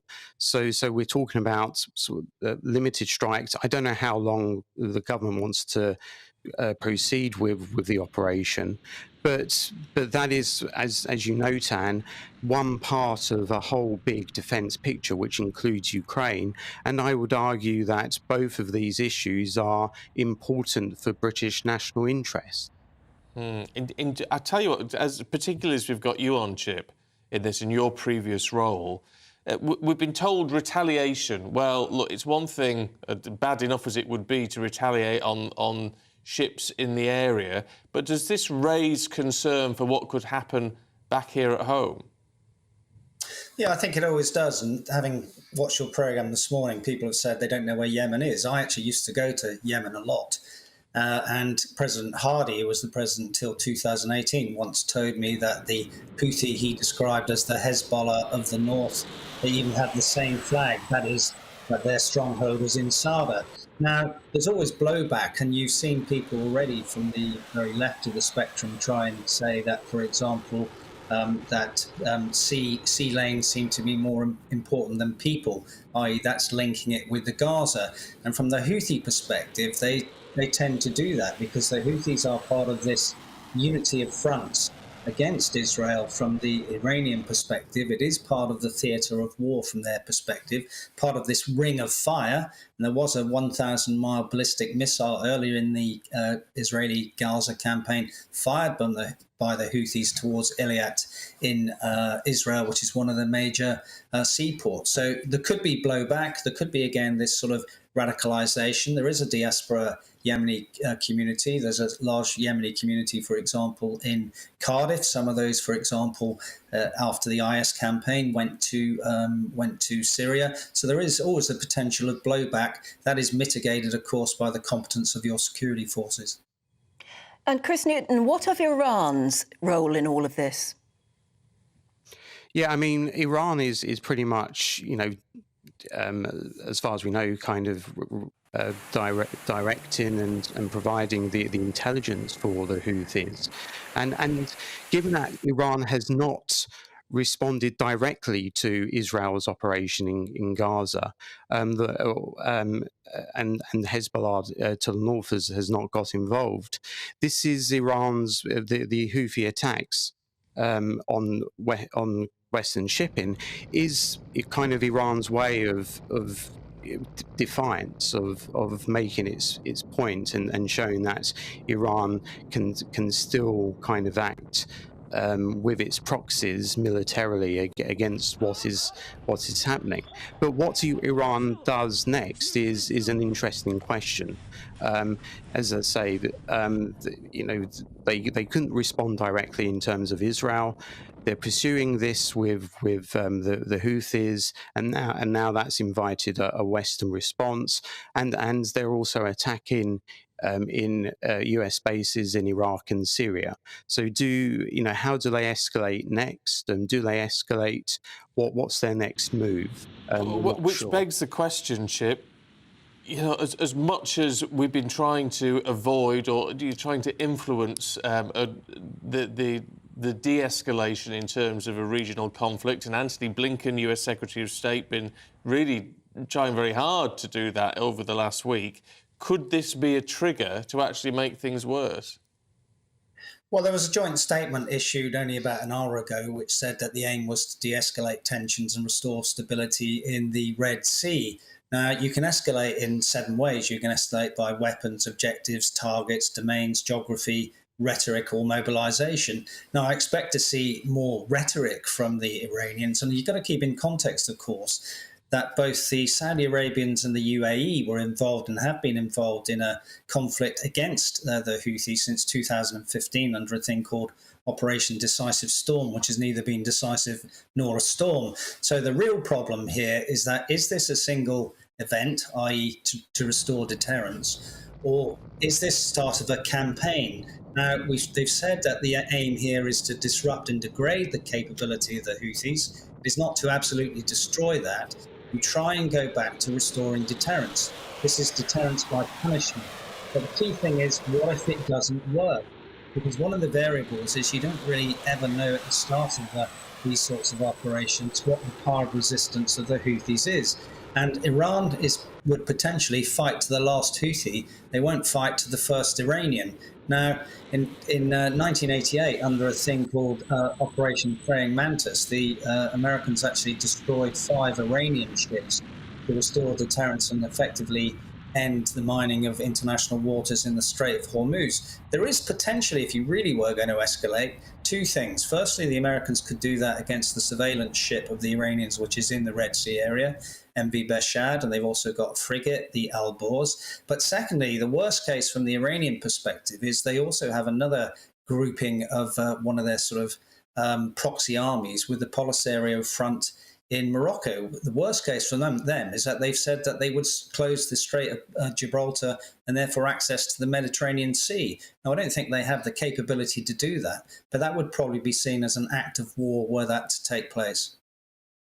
So, sorry, just one last point. When I was talking about attacks on the US bases in Iraq and Syria, I was talking about them Iranian-backed militia groups. I wasn't quite sure whether I made that clear, but it's the Iranian-backed militia groups that's doing that. Okay. Chris Newton, Chip Chapman, really good to see you both. Thanks very much indeed. Robert Fox, you were nodding along to quite a lot of that. Yeah, I take Chip's point, because I think to say that this is escalation, no, it is absolutely to stop a threat that has been activated, that has attacked ships. This is classic military stuff. They've got to take out a capability, because otherwise, you know, the chances are, the dreadful things that you always look at is if one of these things get through. HMS Diamond is a very expensive ship. Actually, the price tag, again, because of a bit of a cock-up, frankly, over procurement, is £1 billion for that. You've got £1 billion ship there. Equally, that this is the thing that scares people like Hapag Lloyd, BP, and Maersk, who are very worried about their shipping. If they lose 100 or a 200,000-ton freighter tanker, you know, that is big potatoes. I was just going to say, the thing is, it's not potential. It's, oh, we've got to send them messages. No, we've got to stop an actual threat that is being activated. And whereas you can see that on paper and you can understand that as a sort of militarily, is there a sense, Mark, that because of the heightened tensions already, some countries, some groups are just going to use it as an excuse? That would be my concern. And the ones who will use it as the excuse are the Houthi rebels. So it's fine putting the point of what the US and the UK are intending by their military action, which is to degrade and to deter and de-escalate. But the ball, if you like, is in the court of the Houthi rebels now. They've said they will retaliate, and I think absolutely they will. They are a belligerent and battle-hardened rebel group after, you know, many years of fighting a war effectively with Saudi Arabia. They're there, they're well-equipped, they've been well-supplied by Iran, and they have the capability to really start ramping things up if they decide to go down that road. And they may well, at least in the short term, want to be seen to be doing something in response to what happened to them last night by the US and the UK. So I think we're in a potentially very difficult situation going forward. The US and the UK might, you know, have their stated goal and their intention, but they don't know how really the rebels are going to react to this. OK, Mark and Robert, thank you both very much. Yeah, we'll talk more about that later on, but do stay with us, because up next is Headline Makers, and we'll find out why Tesco is making its staff wear body cameras. That's next. Wake up to the headlines with Headliners every morning at 5 a.m. We treat you to the day's biggest stories before anyone else, 7 days a week. You can catch up on everything you need to know before you've even had your kippers. Headliners every morning at 5 a.m, only on GB News, the People's Channel, Britain's news channel. I'm Andrew Doyle. Join me at 7 o'clock every Sunday night for Free Speech Nation, the show where I tackle the week's biggest stories in politics and current affairs with the help of my 2 comedian panellists and a variety of special guests. Free Speech Nation, Sunday nights from 7 on GB News, the People's Channel, Britain's news channel. Big news, big debates, big opinion. Patrick Christie's Tonight is the week's biggest show. Every weekday, 9 to 11 p.m, we've got the inside track on the day's top stories. There'll be sharp takes you won't get anywhere else. We will set the news agenda, not just follow it, and I want to bring you along for the ride. Whatever it is, we'll have our finger on the pulse. It's news, but it's this close to entertainment. Patrick Christie's Tonight, 9 to 11 p.m, only on GB News, the People's Channel, Britain's news channel. Now then, Lee Anderson here. Join me on GB News on my show, The Real World, every Friday at 7 p.m. I'm not eating bloody cat. Are you Delicious. mental? Open your mouth. OK, here comes a train. Reminds me of the scene in Singing in the Rain. Adam, is that a good one? Whoa! Join me at 7 on GB News, Britain's news channel. When the news happens, it happens here. And really important breaking news. Breaking news this morning. On TV, radio and online, the news starts here on Britain's Newsroom. All the biggest stories and the answers that you need from across the UK and beyond. Join Britain's Newsroom from 9:30 on GB News. The People's Channel, Britain's news channel. Have a great Saturday night with me, Leo Curse, on the Saturday Night Showdown. It's a crazy world out there, so come and make fun of it with me, my panel of comedians, and a couple of people who actually know what they're talking about. The Saturday Night Showdown is your front row ticket to the clown show every Saturday, only on GB News, the People's Channel, Britain's news channel. Good afternoon, Britain. Good afternoon, Britain. Join us, Tom and Emily, To find out what's happening in the heart of Westminster. and why it matters to you. Weekdays from midday, we bring you the most compelling stories from across the United Kingdom. And from your doorstep to our inbox. That's right, we want to hear from you. GB News, Britain's news channel.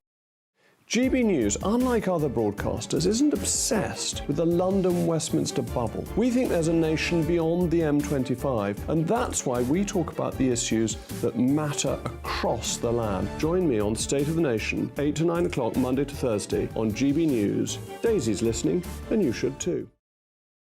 Every Sunday from 11, join Michael Portillo. There will be topical discussion, looking at the week before and the week to come. So kick back and relax at 11 a.m. on Sundays on GB News with me, Michael Portillo. GB News, the People's Channel, Britain's news channel.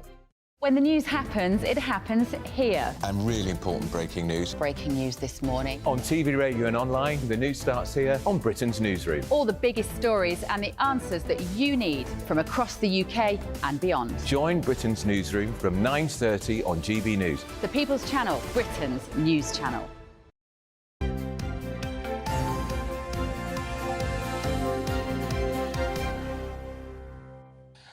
Let's just bring you the very latest pictures on what's been happening overnight and those attacks on targets in Yemen. These This are is pictures drone we're just footage, getting. isn't it? No, Oh, it's no. our typhoons. Ah, yes. Actually shooting This is targets.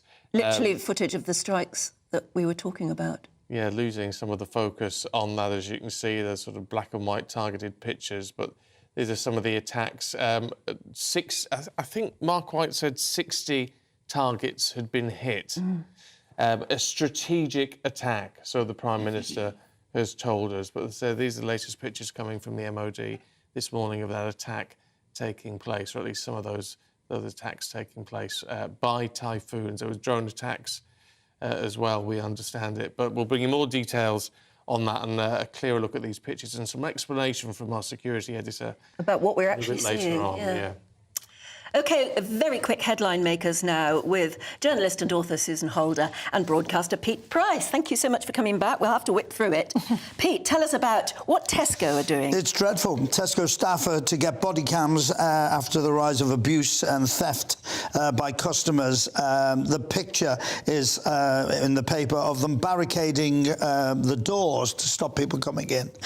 1.8 billion is shoplifted every year from the supermarkets. It's getting completely out of hand, and they're now wearing body cams. What makes me really cross is that the staff are there to do a job, nothing else. They don't get paid enough to have to wear body cams and protect themselves, and I think it's disgraceful. What do you reckon, Susan? I reckon if they had more staff in, instead of investing all the money that they do in tech, so that you have to scan all your stuff out yourself, I think it's a licence for... you watch people just stuffing it in their bags, and actually I think people take it in lieu of the wages they think they're owed for working in the in the shops quite a lot. So actually what they should be doing is having more people there. I think that would be a prevention rather than cure method. I don't agree with you. I don't think people there. No, people are too cheeky these days. They'll go and rob. They don't care. They're and they'll cheeky punch when they staff. think there aren't people watching them. No, there. but they're cheeky when there are people there. You know, the staff don't get paid enough to get beaten up trying to stop shoplifters. There's no defence for it, but I do think they've opened the door to it a lot by actually removing, and people now think they can just go in and help themselves and walk out because there's actually no till system and there's no. But haven't they opened the door to it because nobody does anything about shoplifters anymore? Yeah, there is and the that, police don't, and understandably because it's but 1.8 billion, you know, and somebody has to pay for it. And what happens is staff are sacked because the costings of the insurance and hotels and the staffing of the supermarkets. Mind you, and our prices go up. To cover it. Yeah. It's just dreadful. We are becoming a society where we're all going to have to wear body cams. Then will there be prosecutions? Just makes the lawyers more rich, doesn't it, in the end? It just seems to be a crazy, dysfunctional society if it's come to this. Yeah, it does. I'm sorry, it's short. Short and sweet. It was short. It's Very the sweet. word I was looking for. I was going to say short and brief, but that means exactly the same thing. But we will see you a little bit later on, Susan and Pete. Thank you. Let's get a check on the weather for you before we let you go this hour with Alex Burkill. That warm feeling inside from Boxed Boilers, sponsors of weather on GB News. Good morning, I'm Alex Burkill here with your latest GB News weather forecast. Whilst it is going to be quite a cloudy day today, for many of us staying dry, but some rain arriving in the north later. Ahead of it though, we have some clear skies first thing across parts of Scotland, Northern Ireland, so a frosty start here, some freezing fog patches to watch out for, and these could linger well into the afternoon. Further south for much of England and Wales, largely cloudy, perhaps some brighter breaks developing at times, particularly for western parts of Wales, maybe some further inland, but on the whole a cloudy picture and a cold one too. Temperatures suppressed, most places staying in mid-single figures at best. As we go through this evening and overnight, we start to see a front pushing its way in from the northwest. And so initially some persistent rain across northern parts of Scotland, but it breaks up as it makes its way southwards. So by the time we head towards the early hours of Saturday morning, it's really not going to bring a huge amount across northern England and Northern Ireland. Another chilly night to come though, a touch of frost in some places, perhaps some icy patches to watch out for, and again some fog patches as well. As we go through Saturday itself then, that front does continue to push its way a little bit further southwards, but doesn't bring a huge amount of rain. In fact, far southern parts likely to stay mostly dry, albeit quite cloudy at times, limited bright or sunny spells, but we should see some. Further north, increasing amounts of sunshine perhaps, but also some showers towards the north, and again a cold day, temperatures suppressed for many. Into Sunday, cold Arctic air across many of us, so even colder with more snow showers in the north. That warm feeling inside from Boxed Boilers, sponsors of weather on GB News. Well, there are so many questions to ask about what's happened overnight. If you've just joined us, there is breaking news that last night we and the US launched missiles. Yes. Yes, they were missiles at certain specified targets in Yemen in response to the action that's been happening in the Middle East. John says, this is not our problem, we should keep out. And Delia says, I've always supported our military responses, but here we go again. It's an unaffordable war for political purposes. We never learn. Well, I think a lot of people would disagree with you on that, Della, but we will have full analysis heading your way in just a moment. Your weekend starts here with Friday Night Live with me, Mark Dolan, 8 till 9 on GB News. Big stories, big guests and big laughs as we get you ready for a cracking weekend. That's Friday Night Live with Mark Dolan. Fridays 8 till 9 on GB News. Bring your own drinks. The admission's free. In the GB Newsroom, we bring you the news as it happens. With our team of dedicated journalists across the UK, we're ready to give you accurate reporting every day. When the news breaks, we'll be there with bulletins on GB News, the People's Channel, Britain's news channel. Big news, big debates, big opinion. Patrick Christie's Tonight is the week's biggest show. Every weekday, 9 to 11 p.m, we've got the inside track on the day's top stories. There'll be sharp takes you won't get anywhere else. We will set the news agenda, not just follow it, and I want to bring you along for the ride. Whatever it is, we'll have our finger on the pulse. It's news, but it's this close to entertainment. Patrick Christie's Tonight, 9 to 11 p.m, only on GB News, the People's Channel, Britain's news channel. Join us every night on GB News at 11 p.m. for Headliners, which is 3 top comedians going through the next day's news stories, which is exactly what you need, because when the establishment has gone crazy, you need some craziness to make sense of it.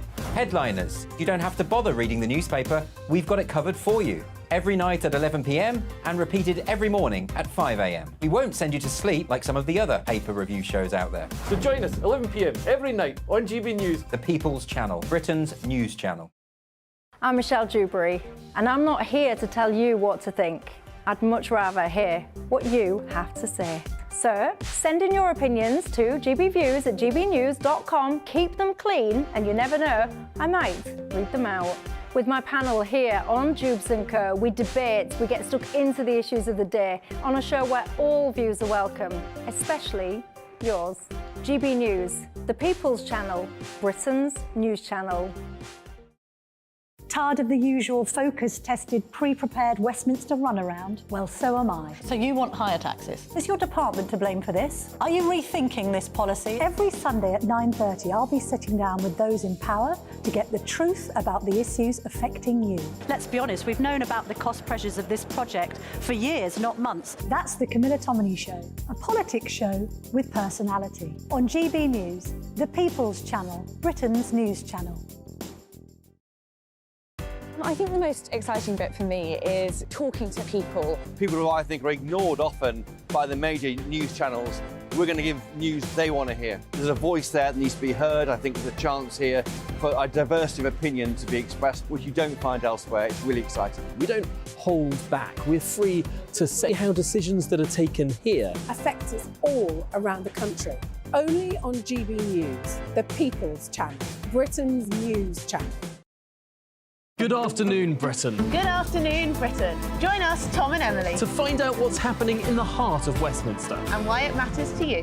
Weekdays from midday, we bring you the most compelling stories from across the United Kingdom. And from your doorstep to our inbox. That's right, we want to hear from you. GB News, Britain's news channel.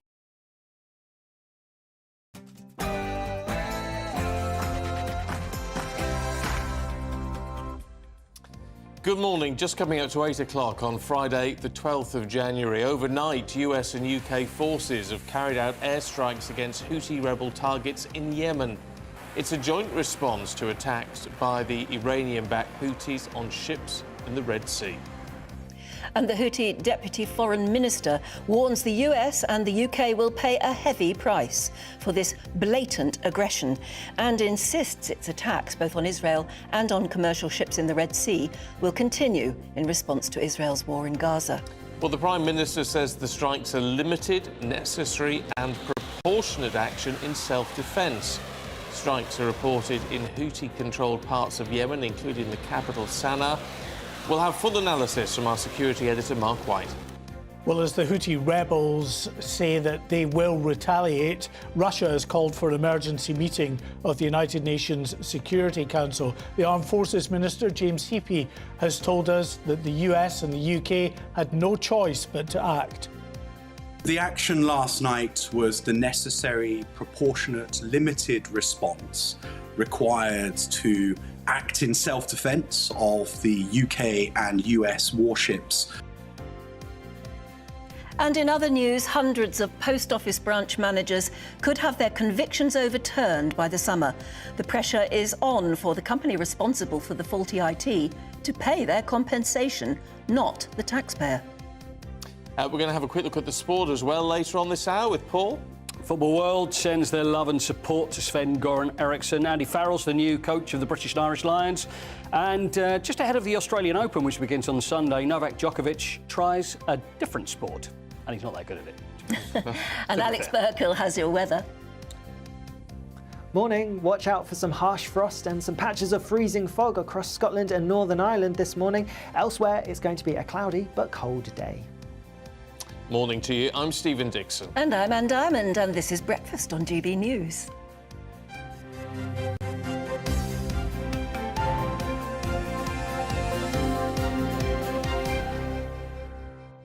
So, the breaking news this morning, Britain and the US have launched airstrikes against Houthi rebel targets in Yemen. Now, the Houthis control much of Yemen and say they are supporting their ally, Hamas, by targeting shipping that's heading to Israel. Well, the leader of the group has vowed to respond to any assault with new attacks on Israeli and commercial ships in the Red Sea. Well, keeping us up to date on the very latest developments is our security editor, Mark White. And we also have defence editor at the Evening Standard, Robert Fox, with us too. Mark, let's start with you, because we've been getting some new pictures from the MOD, haven't we? Yeah, the Ministry of Defence now releasing cockpit pictures showing those Paveway 4 guided bombs that were dropped by these 4 Typhoon RAF combat jets out of Akrotiri in Cyprus. You can see for our television viewers the pictures at the moment showing targets on the ground. They're nighttime vision there, but 2 sites that were targeted by these 4 RAF Typhoons with those Paveway 4 guided bombs.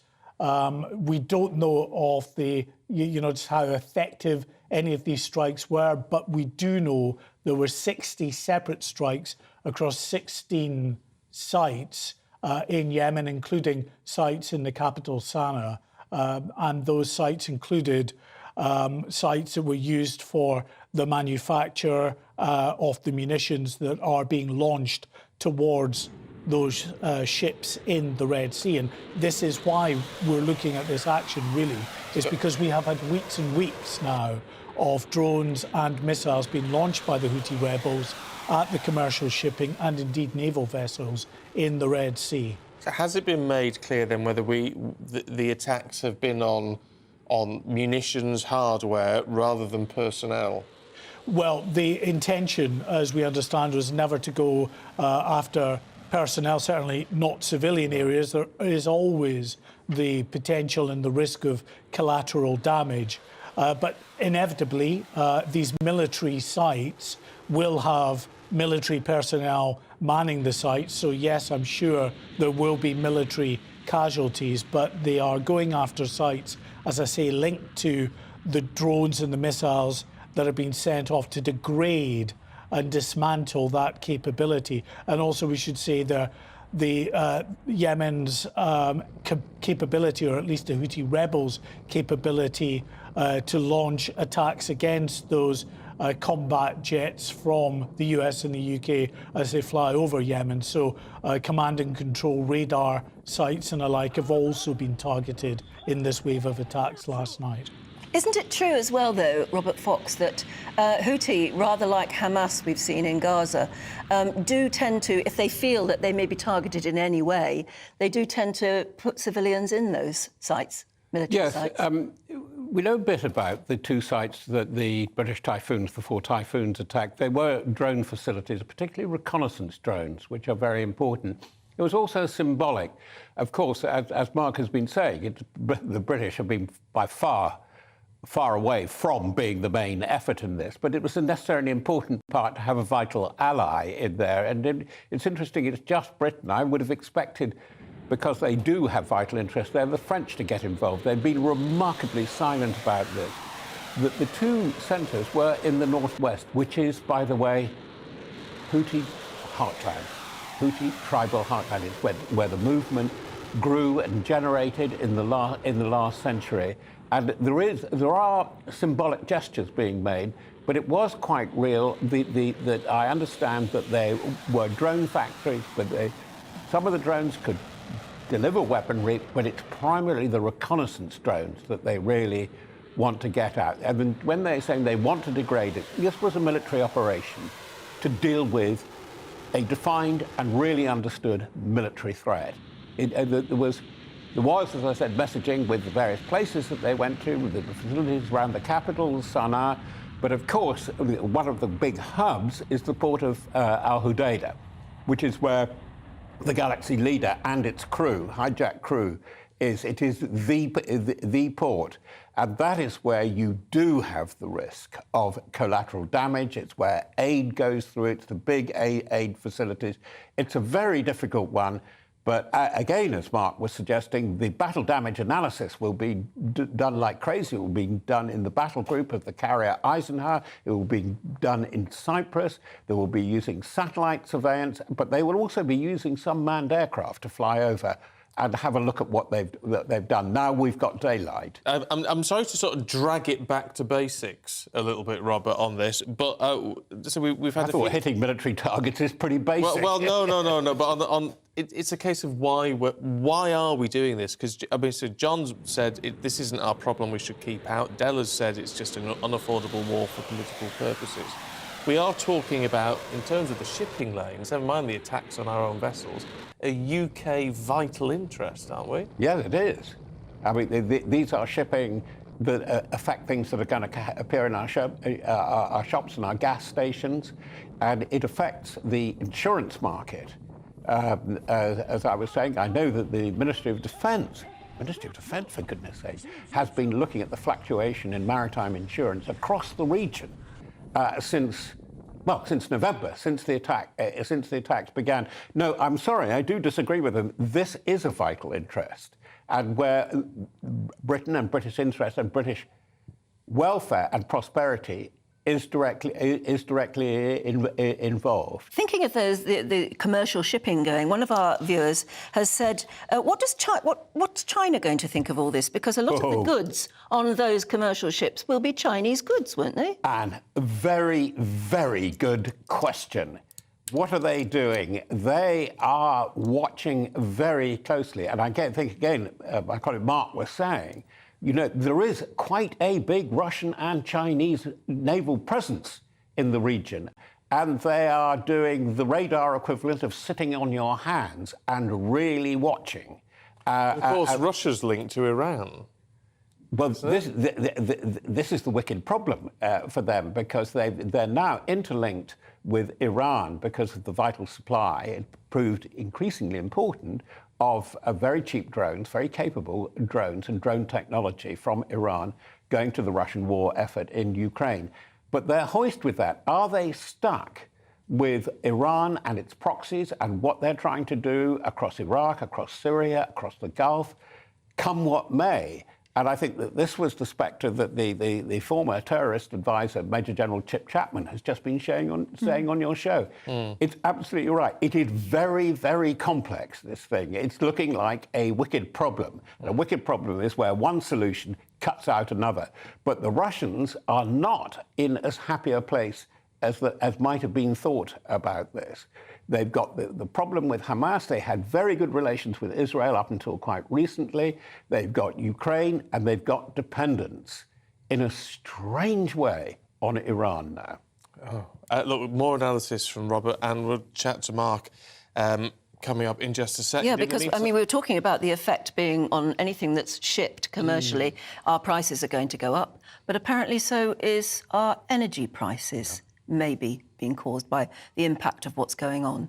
Joining us now from our Westminster studios, I think we've got GB News' economics and business editor, Liam Halligan. Hello there, Liam. This could be bad news for energy prices. Indeed, Anne. Look, what happened yesterday, where you had the hijacking of a ship in the Straits of Hormuz in the gates to the Persian Gulf, that's a real escalation of this situation. Up until now, we've had attacks by Houthi rebels on shipping going through the Red Sea into the Suez Canal. The Suez Canal, which links the Middle East with the Mediterranean and European markets, of course, accounts for around 10% of all global oil flows every day. The Straits of Hormuz into the Persian Gulf, where we saw the escalation in tensions yesterday with the hijacking of that tanker, that accounts for 25% of all global oil flows. So there's a lot of concern on global energy markets that this escalation is going to lead to an increase in the price of crude oil, an increase in the price of gas as well, because an awful lot of liquefied natural gas is shipped out of the Persian Gulf, not least from Qatar. And that's why there is concern that this could see, unfortunately, an escalation in petrol prices, in diesel prices, an escalation in the price of freight shipping in general, which would really muddy the waters, if you like. We're in a situation where inflation's coming down, where interest rates are expected to come down. We've already seen interest rates come down sharply for home loans, mortgages, other personal and business loans. If this Middle East tension really escalates, if the current situation isn't nipped in the bud quite soon, then we will see a reversal of that narrative, unfortunately, in the Western world. A reversal of the idea that prices are going to be easing soon and the cost of living crisis coming to an end. And that will affect, I'm afraid, all of us. Yeah, which would be particularly bad news off the latest GDP figures. I mean, I know they're sort of positive, 0.3% growth in November, but I mean, it's effectively flat. It is indeed, Steve, and I think that's exactly right. That's well put. You know, I came into the Westminster studio this morning to talk about those GDP numbers that came out at 7 a.m, and it's telling that actually we're talking about geopolitics, aren't we? We're talking about Houthi rebels and drone strikes and so on. All this is interlinked. Let's just have a think about those GDP numbers. They were pretty positive. We had a 0.3% contraction in GDP. That's the overall size of the economy, all the transactions in the economy. We had a 0.3% contraction, a shrinkage in October. And then, as you say, we had a 0.3% increase in November. So basically flat. That's pretty good, really, given that a lot of the Western world is already in recession. The Eurozone is in recession. America's doing a lot better, of course, because America has much cheaper energy these days than Europe. Why did we see an expansion of GDP in November? It was basically the service sector. It was basically Black Friday. It was basically retail sales. Some of that increased shopping was off the back of people, you know, maxing out their credit cards, remortgaging their homes and so on, as the housing market looks to be a little bit stronger. But look, going back to this geopolitical situation, if we do see a spike in energy prices, then that clearly is going to impact the economy more broadly. We know the Tories are looking for a return of the sort of economic feel-good factor. We know that's why they're talking about an election in the autumn rather than in the spring, allowing the positive benefits of lower interest rates, lower inflation to come through. But again, if we see an escalation of these geopolitical tensions in the Middle East, let alone Russia, Ukraine, crikey, we haven't even mentioned that, then all those political bets will be off. This will upend British politics. I'm not saying this is going to happen. It may be that it will be okay. One good aspect of this is that the oil price over the last 24 hours hasn't really spiked. It's gone up by about 2 or 3%, approaching $80 a barrel. It was more like $70 before Christmas. And why is that happening? Because the US is telling oil traders around the world they are pumping out oil from their strategic petroleum reserve, oil that they keep in reserve to try and calm down markets. And significantly, Anne and Steve, significantly, the Saudis, who in many ways are the linchpin global oil supplier of the world. They're at the centre of that OPEC energy exporters cartel. The Saudis, who've been trying to jack up oil prices over recent years by limiting supply, they are also telling the world that they are flooding global markets with oil as we speak in order to try and keep prices calm. Why are they doing that? Because the last thing the Saudis want, the last thing the big oil exporters want, is the world to go into recession, for the global economy to go back into permafrost, if you like. So there are aspects of this geopolitical situation which could lead to a spike in energy prices, but there are other aspects, Anne and Steve, that will see energy prices remaining relatively benign. And so far, we've got to hang on to this hope. So far, energy prices haven't spiked. They haven't reacted massively adversely to this escalation in geopolitical tensions, but we wait and see. OK, Liam, thanks very much indeed.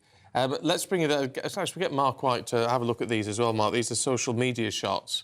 They've just come in, apparently, of some of the sites that were targeted.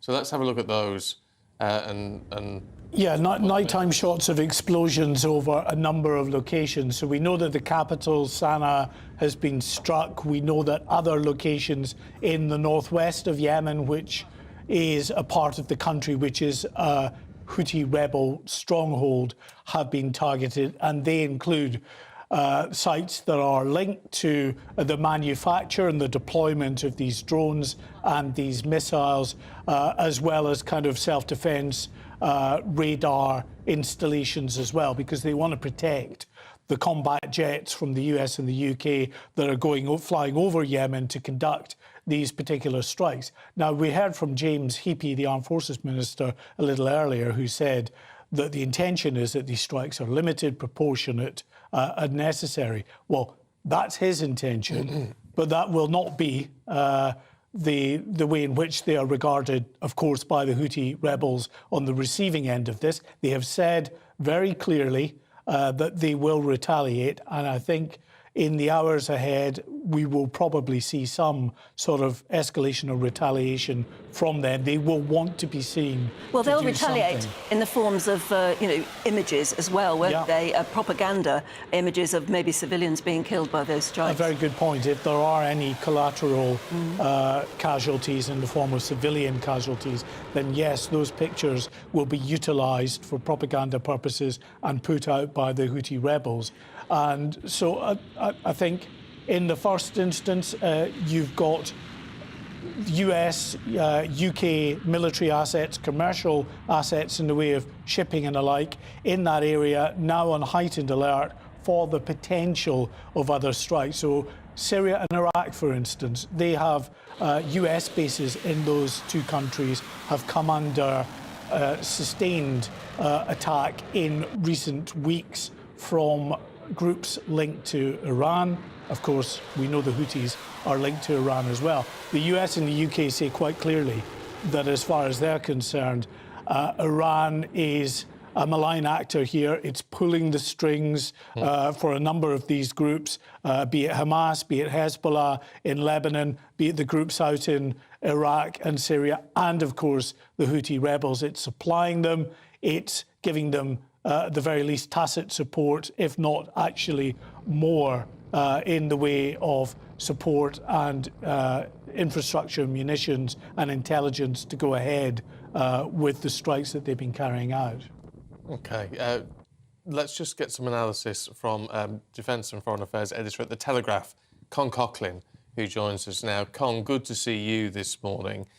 How can this be contained? I mean, obviously the intent is that this is a comparatively contained incident that doesn't ignite further tensions. Can that be achieved, do we think? Well, good morning, Stephen. I think the answer is yes. I mean, first of all, the Houthis have very limited capabilities. I mean, a lot of the attacks have been taken by missiles, by drones, by fast boats. These can be intercepted, as the warships that have been deployed by the US, the UK and others have demonstrated. So their ability to escalate is limited.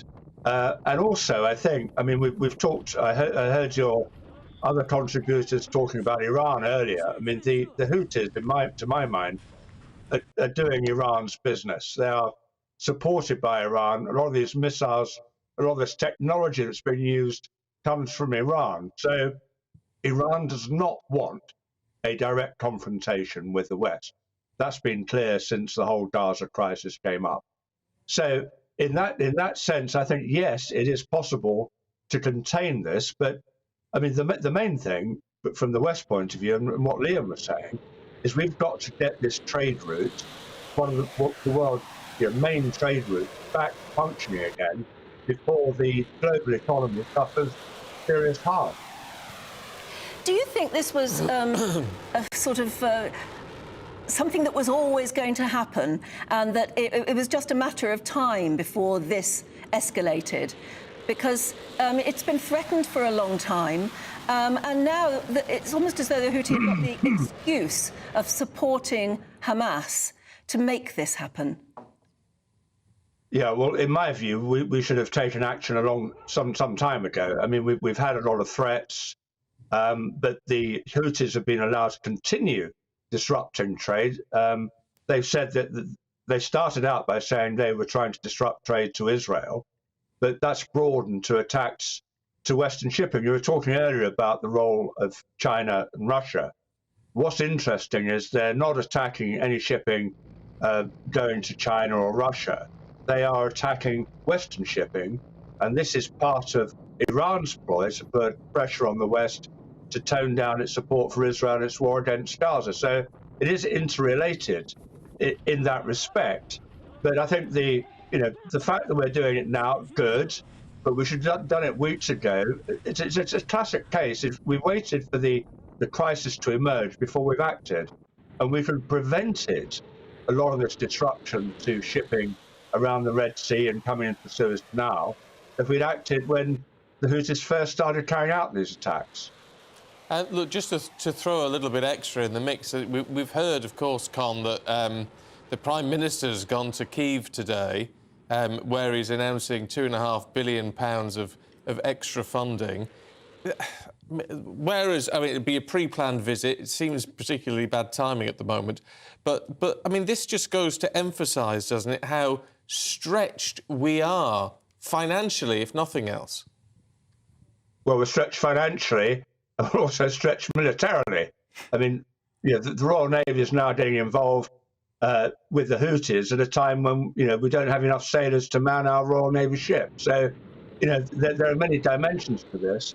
I mean, what is clear is that, you know, we've got Ukraine, we've got Gaza, we've now got, you know, the whole Yemen issue. We've got, as Liam said earlier, you know, this attack in the Strait of Hormuz.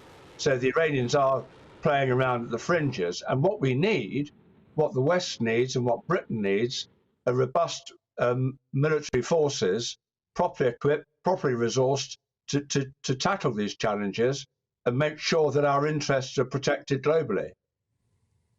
OK, Con Coughlin, as always, good to see you. Thanks very much indeed. Can I just ask Robert Fox, who's still with us here in the studio? We've been talking about the idea of this is always to protect the commercial shipping lane, really. And if you look at the map, you can see how constricted it is and how bordered it is by, frankly, hostile places with hostile rebel forces. What would it cost us all if instead we ignored the Suez Canal? I know this might sound silly, and go the long way around. Hugely expensive. And prohibitively. As both Con was intimating and Chapman, is that there are the choke points. And I was just trying to do, you know, this is my Trivial Pursuit University challenge. What are the 5 choke points? In and around the Mediterranean, there are 3 of them. The Bab el-Mandeb, Strait of Hormuz, Suez, there are 4, and the Straits of Gibraltar. The others being the Channel, English Channel, and the straits in the Malaccan Straits in Malaysia. You cannot ignore geography here. The problem is, I slightly disagree with Con in his argument. They couldn't have gone earlier because it's a thing that we've been discussing here, the principle that is known as proportionality. Your strike must be in proportion to the actual threat as it is executed. The little thought that was going through my head, which is going back 50 years to the crisis of 1973, and when the thing blew up. The crisis known as Suez. Yeah, you know, no, it was 1973, the Yom Kippur War, which led to the oil embargo. Are the Iranians, the Persians, not the Arabs this time, using that playbook and screwing the energy tap for their own advantage? They're not doing it terribly well, but it is very interesting, and Chapman and Con explained beautifully why this strange tit-for-tat activity of the hijack by Iranian naval commanders of the St. Nicholas, this tanker with 145,000 tons of crude, Iraqi crude, yesterday, is part of this very, very complicated picture. Oh, well, I'll tell you what. We depend on oil, we depend on food, we depend on IKEA, we depend on cheap cars coming from Southeast Asia. Sorry, we're in it. We can't dial out of it. I mean, what is made very clear this morning is this is an incredibly tangled web, if you like, and it takes a lot to get your head around it, but we've got more analysis coming up for you in just a moment.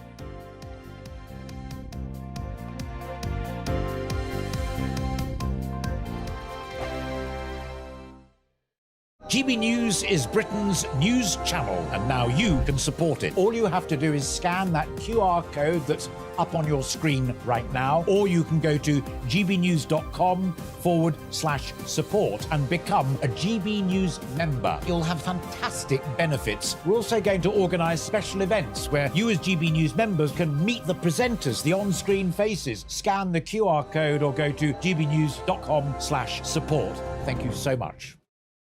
Big news, big debates, big opinion. Patrick Christie's Tonight is the week's biggest show. Every weekday, 9 to 11 p.m, we've got the inside track on the day's top stories. There'll be sharp takes you won't get anywhere else. We will set the news agenda, not just follow it, and I want to bring you along for the ride. Whatever it is, we'll have our finger on the pulse. It's news, but it's this close to entertainment. Patrick Christie's Tonight, 9 till 11 p.m, only on GB News, the People's Channel, Britain's news channel. Now then, Lee Anderson here. Join me on GB News on my show, The Real World, every Friday at 7 p.m. I'm not eating bloody cat. Are you delicious. mental? Open your mouth. OK, here comes a train. Reminds me of the scene in Singing in the Rain. Adam, is that a good one? Whoa! Join me at 7 on GB News, Britain's news channel. I'm Andrew Doyle. Join me at 7 o'clock every Sunday night for Free Speech Nation, the show where I tackle the week's biggest stories in politics and current affairs with the help of my 2 comedian panellists and a variety of special guests. Free Speech Nation, Sunday nights from 7 on GB News, the People's Channel, Britain's news channel. When the news happens, it happens here. And really important breaking news. Breaking news this morning. On TV, radio and online, the news starts here on Britain's Newsroom. All the biggest stories and the answers that you need from across the UK and beyond. Join Britain's Newsroom from 9:30 on GB News. The People's Channel, Britain's news channel. Wake up to the headlines with Headliners every morning at 5 a.m. We treat you to the day's biggest stories before anyone else, 7 days a week. You can catch up on everything you need to know before you've even had your kippers. Headliners every morning at 5 a.m, only on GB News, the People's Channel, Britain's news channel. Every Sunday from 11, join Michael Portillo. There'll be topical discussion, looking at the week before and the week to come. So kick back and relax at 11 a.m. on Sundays on GB News with me, Michael Portillo. GB News, the People's Channel, Britain's news channel. I'm Michelle Dewberry, and I'm not here to tell you what to think. I'd much rather hear what you have to say. So, send in your opinions to gbviews@gbnews.com. Keep them clean, and you never know, I might read them out. With my panel here on Jubes & Co, we debate, we get stuck into the issues of the day on a show where all views are welcome, especially yours. GB News, the People's Channel, Britain's news channel. Have a great Saturday night with me, Leo Curse, on the Saturday Night Showdown. It's a crazy world out there, so come and make fun of it with me, my panel of comedians, and a couple of people who actually know what they're talking about. This Saturday Night Showdown is your front row ticket to the clown show every Saturday, only on GB News, the People's Channel, Britain's news channel.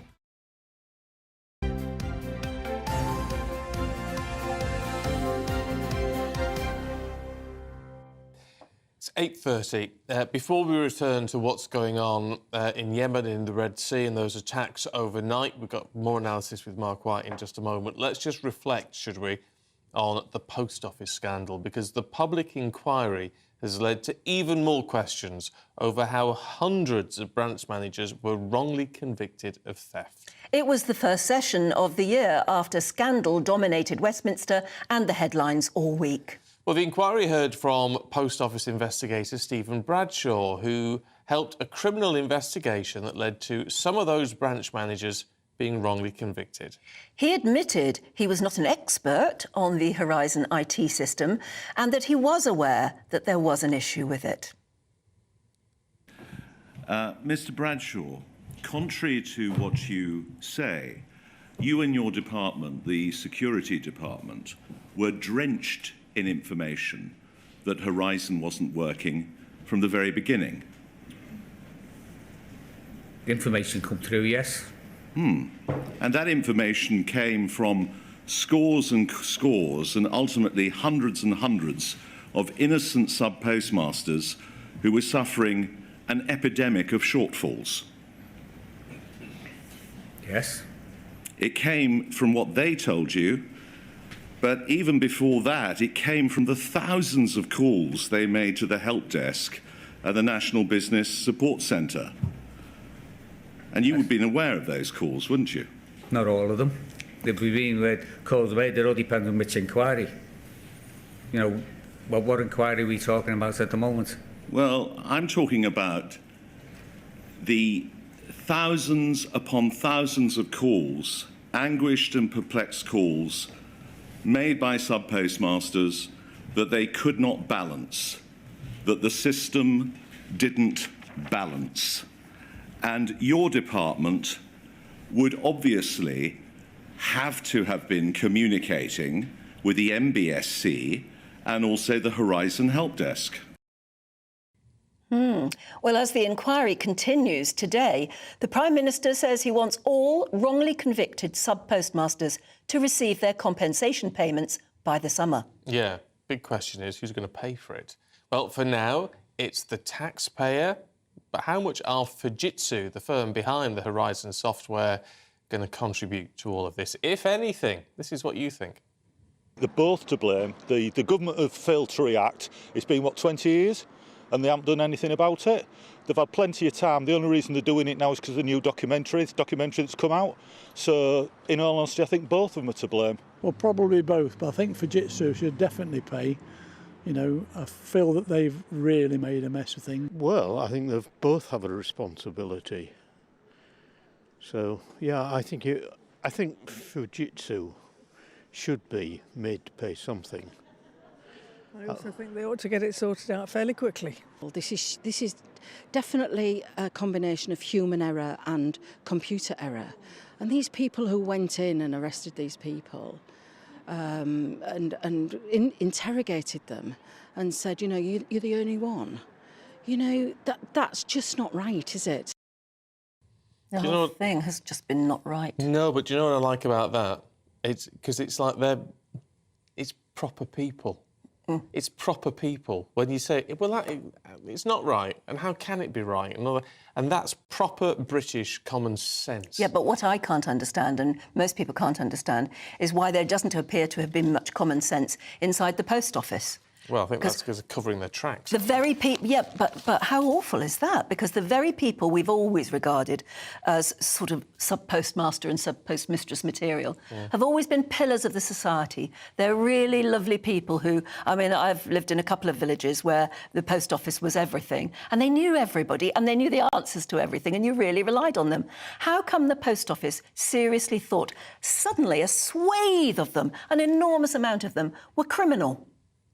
Or ripping them off by thousands of pounds. And can you imagine being an ordinary sub-postmaster or sub-postmistress, running your little business there, and then suddenly finding that you owe them £48,000 was in one case. Yeah. I think 69 was another one. And they haven't actually, even those people who have paid that money, because they sort of felt obliged to, haven't had it back. No. I think a lot of them haven't had it back. No, and where do you get 48 grand from, just like that?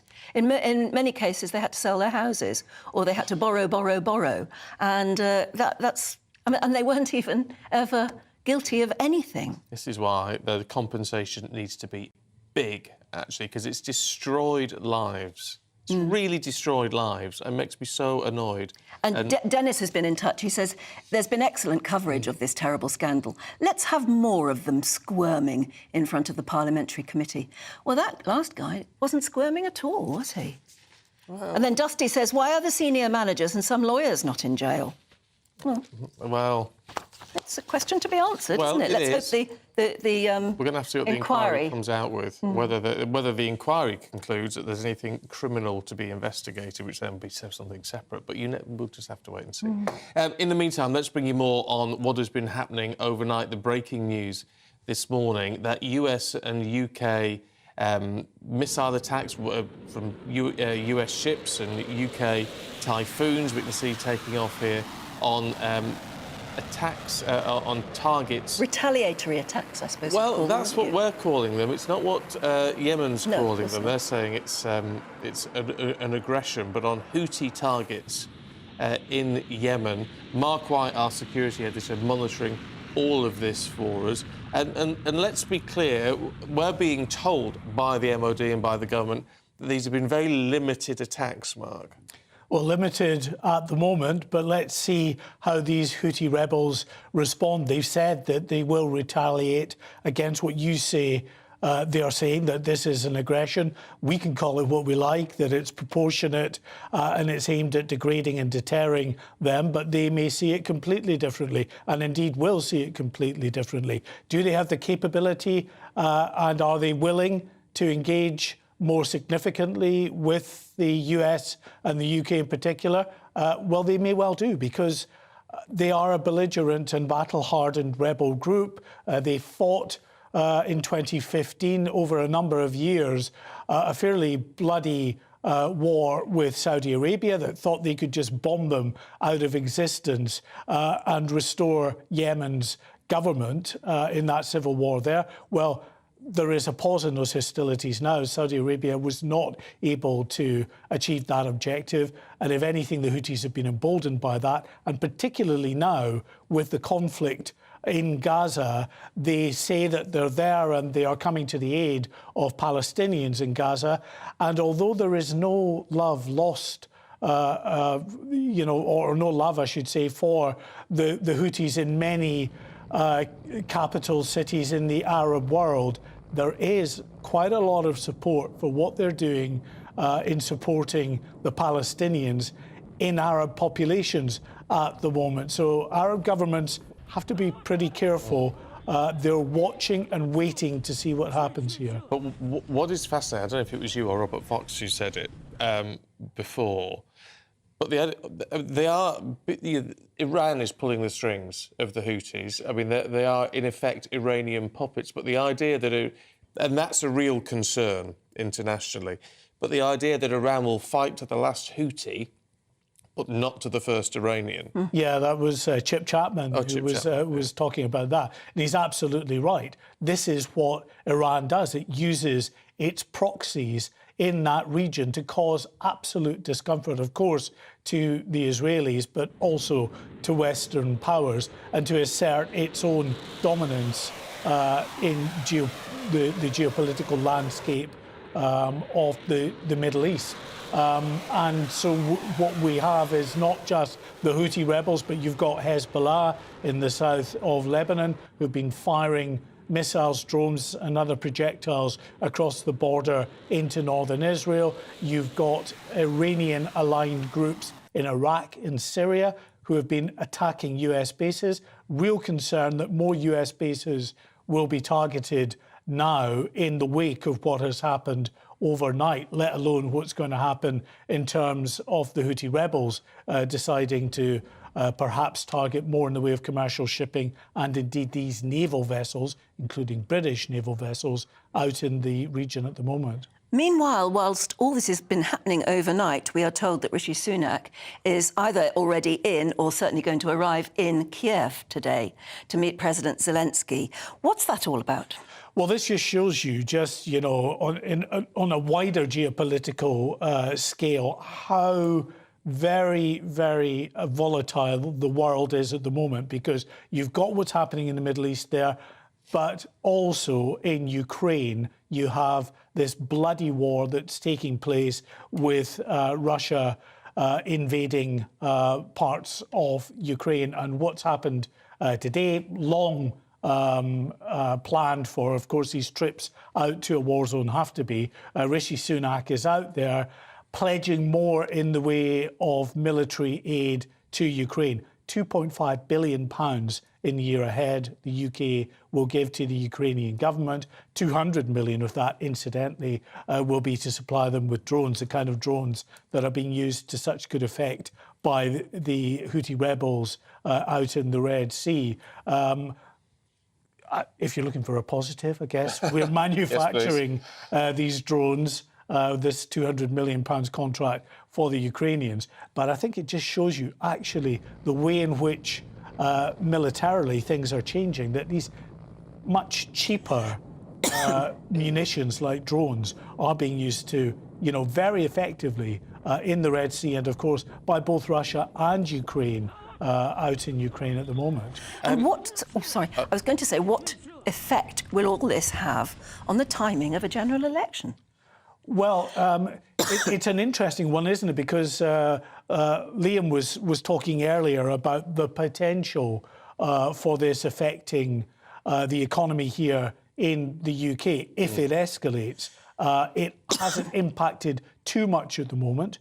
But if it does worsen out in perhaps the Red Sea, and of course you've got the ongoing situation in Ukraine, that will be very potentially detrimental to our economy, which may well factor in. I mean, the actual net effect of that might be to delay the election as long as possible in the hope that things will turn around in the economy. Retaliation, Mark. I mean, they're promising retaliation. Are we talking regional retaliation or something wider?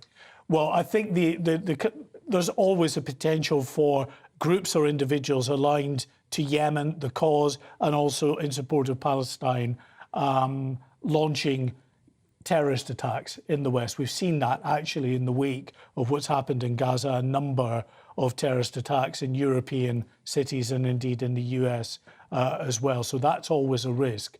I think the immediate threat is going to be in that region, and particularly around the Red Sea, with commercial shipping that, according to the Houthis, was commercial shipping linked to Israel. That's pretty tenuous claim, to be honest. I think some of these links were fairly dubious, the links to Israel. But I think probably the Houthis will now feel emboldened to go after not just container ships and oil tankers and the like that may be linked to Israel, but could be linked to the UK and the US.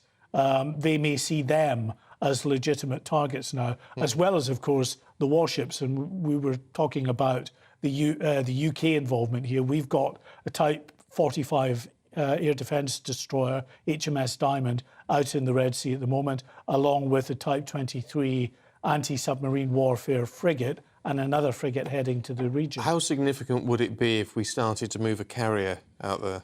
Well, this is a really interesting point, I think, and it actually, in part, really points to the perilous state of defence in this country, because you have got 4 Typhoon combat jets that have flown 1,700 miles, and that's just to get on station in Yemen. Then they've got to carry out their attacks, and then they've got to return to RAF Akrotiri in Cyprus, because we don't have the type of assets currently in the Red Sea that would be able to launch these attacks on land. And really, to do that, we would, because we don't have that capability with the destroyers and the frigates, they don't have effective land attack capability. So it has to be done by a submarine. They have Tomahawk cruise missiles, but there's no indication there's a submarine anywhere near or that's taken part. The next thing you're looking at is our aircraft carriers. That would be a potential solution, but there's all kinds of issues. You send a carrier, you need then a carrier battle group to protect that aircraft carrier, especially from all these drones and missiles that are being lobbed over by Yemen. It would be a high-profile target for the Houthi rebels. But it may be, if this escalates further, that is the decision that's taken. HMS Queen Elizabeth, one of our 2 giant aircraft carriers, and they are big. They're almost the size of the US Nimitz and Ford class aircraft carriers, 4.5 acres of sovereign flight deck that's there and able to launch our F-35 combat jets. But the other issue, there's so many different issues here. The other issue is we don't actually have enough of these F-35 combat jets at the moment. Couldn't we borrow some? We've just over 30. Couldn't we borrow some from the French or something? Well, who else has them? That may well be what happens. I think Robert Fox was alluding to this a little earlier. So we have 30, but 15 or so of those, about half, are being used to train new pilots to operate the jets that are coming. We're building up the force, and it's going to take a while before we get enough combat jets. So we might have about 10 or so that would be able to deploy in a carrier. The US have F-35B combat jets that can take off from our carriers. So the US Marine Corps may be asked to supply some jets as well. That would make that aircraft carrier much more effective if it was to deploy with US Marine Corps F-35s and our own F-35s. It's a watch this space situation, I think, but a very worrying few days ahead, I think, to see what the Houthi rebels do now in light of what happened overnight. OK, we're going to get much more from you coming up. But for now, Mark, thank you very much indeed. Don't go anywhere. We've got headline makers heading your way in just a second. 2024, a battleground year. The year the nation decides. As the parties gear up their campaigns for the next general election. Who will be left standing when the British people make one of the biggest decisions of their lives? Who will rise? And who will fall? Let's find out together. For every moment, the highs, the lows, the twists and turns. We'll be with you for every step of this journey. In 2024, GB News is Britain's election channel. Join us every night on GB News at 11 p.m. for Headliners, which is 3 top comedians going through the next day's news stories, which is exactly what you need, because when the establishment has gone crazy, you need some craziness to make sense of it. Headliners. You don't have to bother reading the newspaper. We've got it covered for you. Every night at 11 p.m. and repeated every morning at 5 a.m. We won't send you to sleep like some of the other paper review shows out there. So join us 11 p.m. every night on GB News. The People's Channel, Britain's news channel. I think the most exciting bit for me is talking to people. People who I think are ignored often by the major news channels. We're going to give news they want to hear. There's a voice there that needs to be heard. I think there's a chance here for a diversity of opinion to be expressed, which you don't find elsewhere. It's really exciting. We don't hold back. We're free to say how decisions that are taken here affect us all around the country. Only on GB News, the People's Channel, Britain's news channel. I'm Michelle Dewberry, and I'm not here to tell you what to think. I'd much rather hear what you have to say. So send in your opinions to gbviews@gbnews.com. Keep them clean, and you never know, I might read them out. With my panel here on Jubes & Co, we debate, we get stuck into the issues of the day on a show where all views are welcome, especially yours. GB News, the People's Channel, Britain's news channel. In the GB Newsroom, we bring you the news as it happens. With our team of dedicated journalists across the UK, we're ready to give you accurate reporting every day. When the news breaks, we'll be there with bulletins on GB News, the People's Channel, Britain's news channel. Your weekend starts here with Friday Night Live with me, Mark Dolan, 8 till 9 on GB News. Big stories, big guests and big laughs as we get you ready for a cracking weekend. That's Friday Night Live with Mark Dolan. Fridays 8 till 9 on GB News. Bring your own drinks. The admission's free. Good afternoon, Britain. Good afternoon, Britain. Join us, Tom and Emily, To find out what's happening in the heart of Westminster. and why it matters to you. Weekdays from midday, we bring you the most compelling stories from across the United Kingdom. And from your doorstep to our inbox. That's right, we want to hear from you. GB News, Britain's news channel. Big news, big debates, big opinion. Patrick Christie's Tonight is the week's biggest show. Every weekday, 9 to 11 p.m, we've got the inside track on the day's top stories. There'll be sharp takes you won't get anywhere else. We will set the news agenda, not just follow it, and I want to bring you along for the ride. Whatever it is, we'll have our finger on the pulse.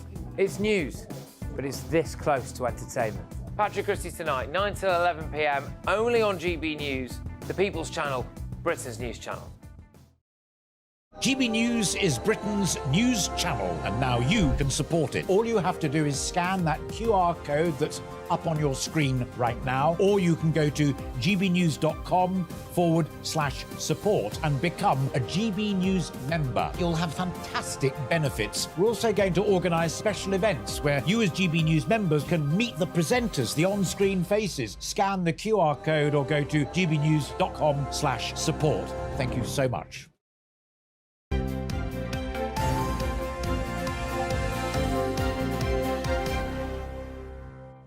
OK, at 8:51, let's have a quick skip through the front pages this morning. Start with the Telegraph. Leads on the UK and US joining forces against the Houthi rebels in Yemen.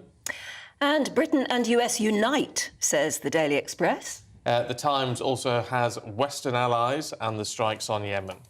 And the Daily Mail leads with the post office scandal at the top there.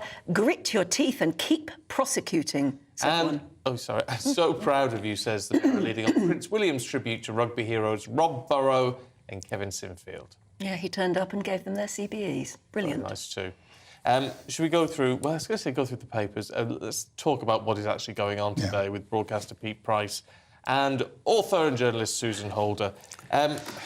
What's your feeling, Susan, about what is going on with these strikes overnight? A lot of people getting in touch saying, are we heading towards war? Well, we're told sort of no, really. Yes. Limited strike. Yes, and I think it's wrong as a viewer or as myself here watching what's going on today and listening to all the experts. As non-experts, I think you can very easily get swept away. And it occurred to me while I've been watching all your coverage this morning that particularly children have a very kind of difficult, it's very difficult to handle what children might be asking and how you deal with that if you're a parent. And some of the things, so I've looked up some of the things that they say of how you should kind of address certain issues. So obviously it's been going on a long time, the whole war in Gaza and Israel and everything else. There's been lots of questions and everything. And some of the tips that I've been looking up, which I think are meant to be for children, but it really work for everybody else as well, is obviously talk about it, don't just ignore it and brush it under the carpet. Inform yourself and children. So it's good to look at things, but maybe don't overwhelm yourself with too much. Spread compassion, not bullying. So try and get them to understand how difficult it is for people, rather than worrying about how it affects them, maybe. So you kind of look at it from another point of view. And then, particularly in children's case, if they really are kind of overly focusing on it, perhaps give them a little task to do. So write a poem or make a poster, but even more, maybe kind of try and focus on the positive stories, if you can find any, of how people help each other. And if they then can want to give things to charity, for a charity that supports the area, there are things like that that can pull the focus away for children. Interesting you say that, because we went through all this with the children in the pandemic. Yeah. Where they had terrible problems. So children, I think, are becoming more worldly in a way, sadly. I've got to congratulate GB News today. I think it's great that we dropped all the other stories, because this is so important, because I really do think that we're talking about maybe another world war if we're not careful. No, if we're not careful. I'll tell you what is interesting. The number of people, we've had quite a few saying, well, what's this got to do with us? You know, in the Red Sea. But it's of UK vital interest. Absolutely. Well, it's vital interest to a lot of countries. But it's all the things that's surrounding it as well, Stephen. I mean, Putin must be, because Putin wants world chaos, because the man's mad. The man doesn't know what the world's about, and he wants that. So he's going to love that. We're stretching our troops, we're stretching our money, and Putin will be aware of that. Iran will be aware of that. I mean, what is going on is really frightening. But then we're forgetting what's happening in Gaza and the most dreadful destruction of children and people who have done nothing wrong. So it's a mess, but it's a frightening mess. Well, it is. And interestingly, when we look at the Gaza situation, Susan, I mean, it's still... I mean, there's this international court case thing going on at the moment. But it's this... Again, it's unhelpful, isn't it? Say, well, Israel's trying to commit genocide. Yes, I think it is unhelpful. I think it's very easy to stand on the sidelines and use words like genocide, when actually, of course, what happened to kick everything off on this round in itself was just unprecedented. So it's unhelpful. But for people here, they are affected in many ways, of course, even if they don't know it. Like you said before about forces, families, you might have people who are out there or who might have to go out there. People have families and relations all over the world, and there will be people there who have loved ones out there affected as well. You said it was unhelpful, Stephen, and you're so right. Why didn't we learn from Ukraine when we're blaming Putin and doing exactly the same? Yeah. Very good points made by both of you. Susan, Pete, thank you. We're back in a moment.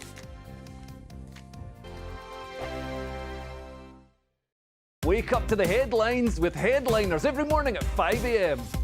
We treat you to the day's biggest stories before anyone else, 7 days a week. You can catch up on everything you need to know before you've even had your kippers. Headliners every morning at 5 a.m. only on GB News, the People's Channel, Britain's news channel. I'm Andrew Doyle. Join me at 7 o'clock every Sunday night for Free Speech Nation, the show where I tackle the week's biggest stories in politics and current affairs with the help of my two comedian panellists and a variety of special guests. Free Speech Nation, Sunday nights from 7 on GB News, the People's Channel, Britain's news channel. Big news, big debates, big opinion. Patrick Christie's Tonight is the week's biggest show. Every weekday, 9 to 11 p.m, we've got the inside track on the day's top stories. There'll be sharp takes you won't get anywhere else. We will set the news agenda, not just follow it, and I want to bring you along for the ride. Whatever it is, we'll have our finger on the pulse. It's news, but it's this close to entertainment. Patrick Christie's Tonight, 9 to 11 p.m, only on GB News, the People's Channel, Britain's news channel. Now then, Lee Anderson here. Join me on GB News on my show, The Real World, every Friday at 7 p.m. I'm not eating bloody cat. Are you Delicious. mental? Open your mouth. OK, here comes a train. Reminds me of the scene in Singing in the Rain. Adam, is that a good one? Whoa! Join me at 7 on GB News, Britain's news channel.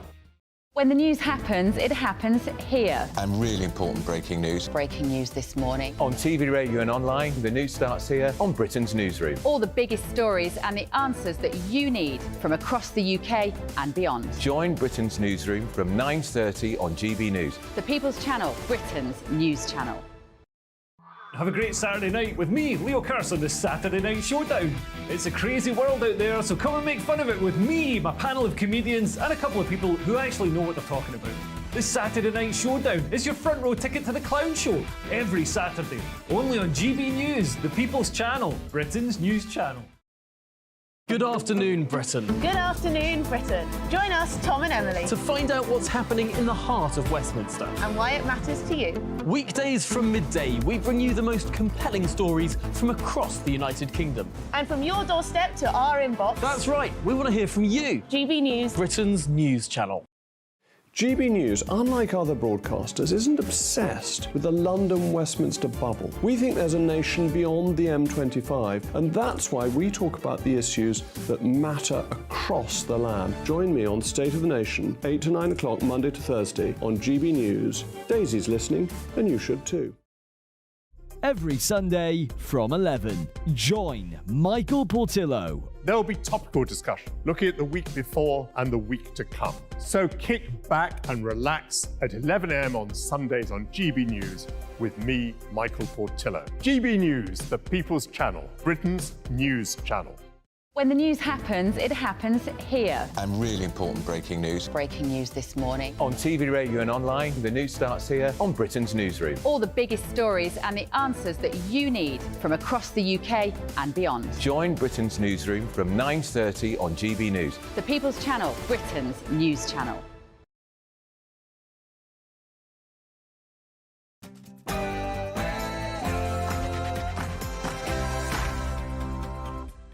Good morning to you. It's 9 o'clock on Friday, the 12th of January. One story has been dominating breakfast this morning. US and UK forces have carried out airstrikes against Houthi rebel targets in Yemen. It's a joint response to attacks by the Iranian-backed Houthis on ships in the Red Sea. Well, Houthi Deputy Foreign Minister has warned the US and UK will pay a heavy price for this blatant aggression, as they call it, and insists the attacks on Israel and commercial ships in the Red Sea will continue in response to Israel's war in Gaza. And the Prime Minister says these strikes are limited, necessary and proportionate action in self-defence.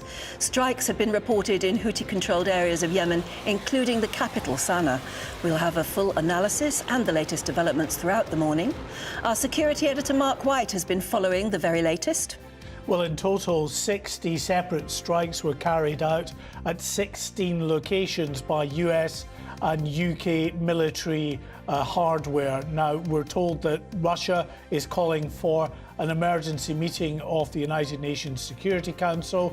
Meanwhile, James Heappey, the Armed Forces Minister, has said that the UK and the US have been left with no choice but to strike. The action last night was the necessary, proportionate, limited response required to act in self-defence of the UK and US warships. Well, also this morning, the Prime Minister is expected to announce a major new package of military aid to Ukraine during a visit to Kyiv later on. And Alex Burkill has your weather. Morning. Watch out for some harsh frost and some patches of freezing fog across Scotland and Northern Ireland this morning. Elsewhere, it's going to be a cloudy but cold day. Good morning to you. I'm Stephen Dixon. And I'm Anne Diamond, and this is Breakfast on GB News.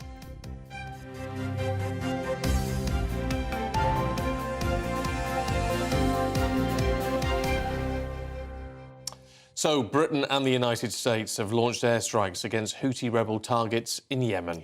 Now, the Houthis control much of Yemen and say they're supporting their ally, Hamas, by targeting shipping that's heading to Israel. Well, the leader of the rebel group has vowed to respond to any assault with new attacks on Israeli and commercial ships in the Red Sea. And let's just show you some footage just in from the Ministry of Defence. These are RAF Typhoons, I think, just returning from their overnight mission in Yemen, landing at a base in Cyprus. In a statement, the Prime Minister has said Royal Air Force warplanes helped carry out targeted strikes against military facilities, adding that the strikes were limited, necessary and proportionate action in self-defence. The Netherlands, Australia, Canada and Bahrain provided support, apparently, as part of the joint UK and US mission.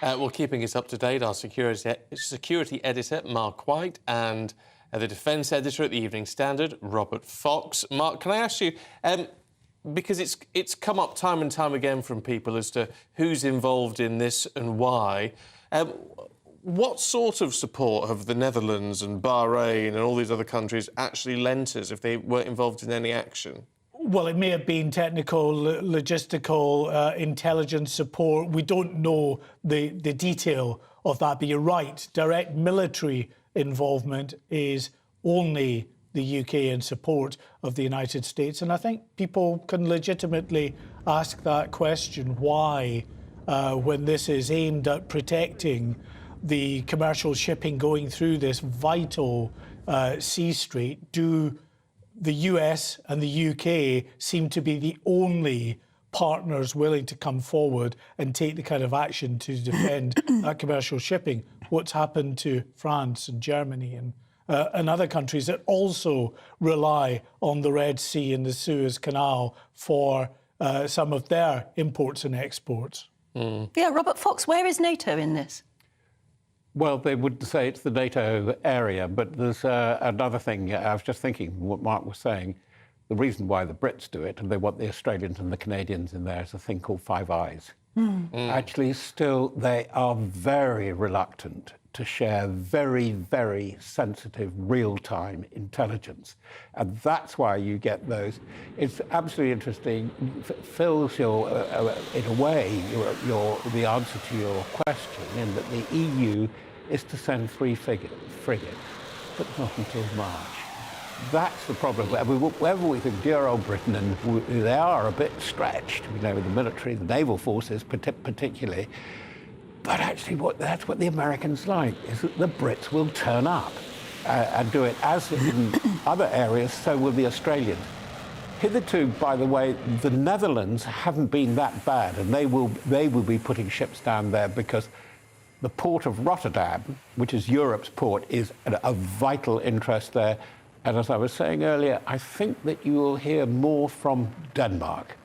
Why Denmark? Maersk, the biggest commercial shipping outfit in the world.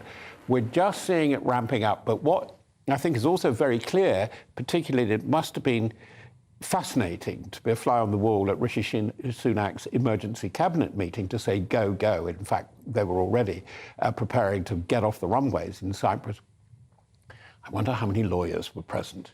It's so crucial that you have this. The MOD has its lawyers, the Attorney General, the Foreign Office, because this thing, it is a real concept of proportionality. And that's where they're going to stick with that line.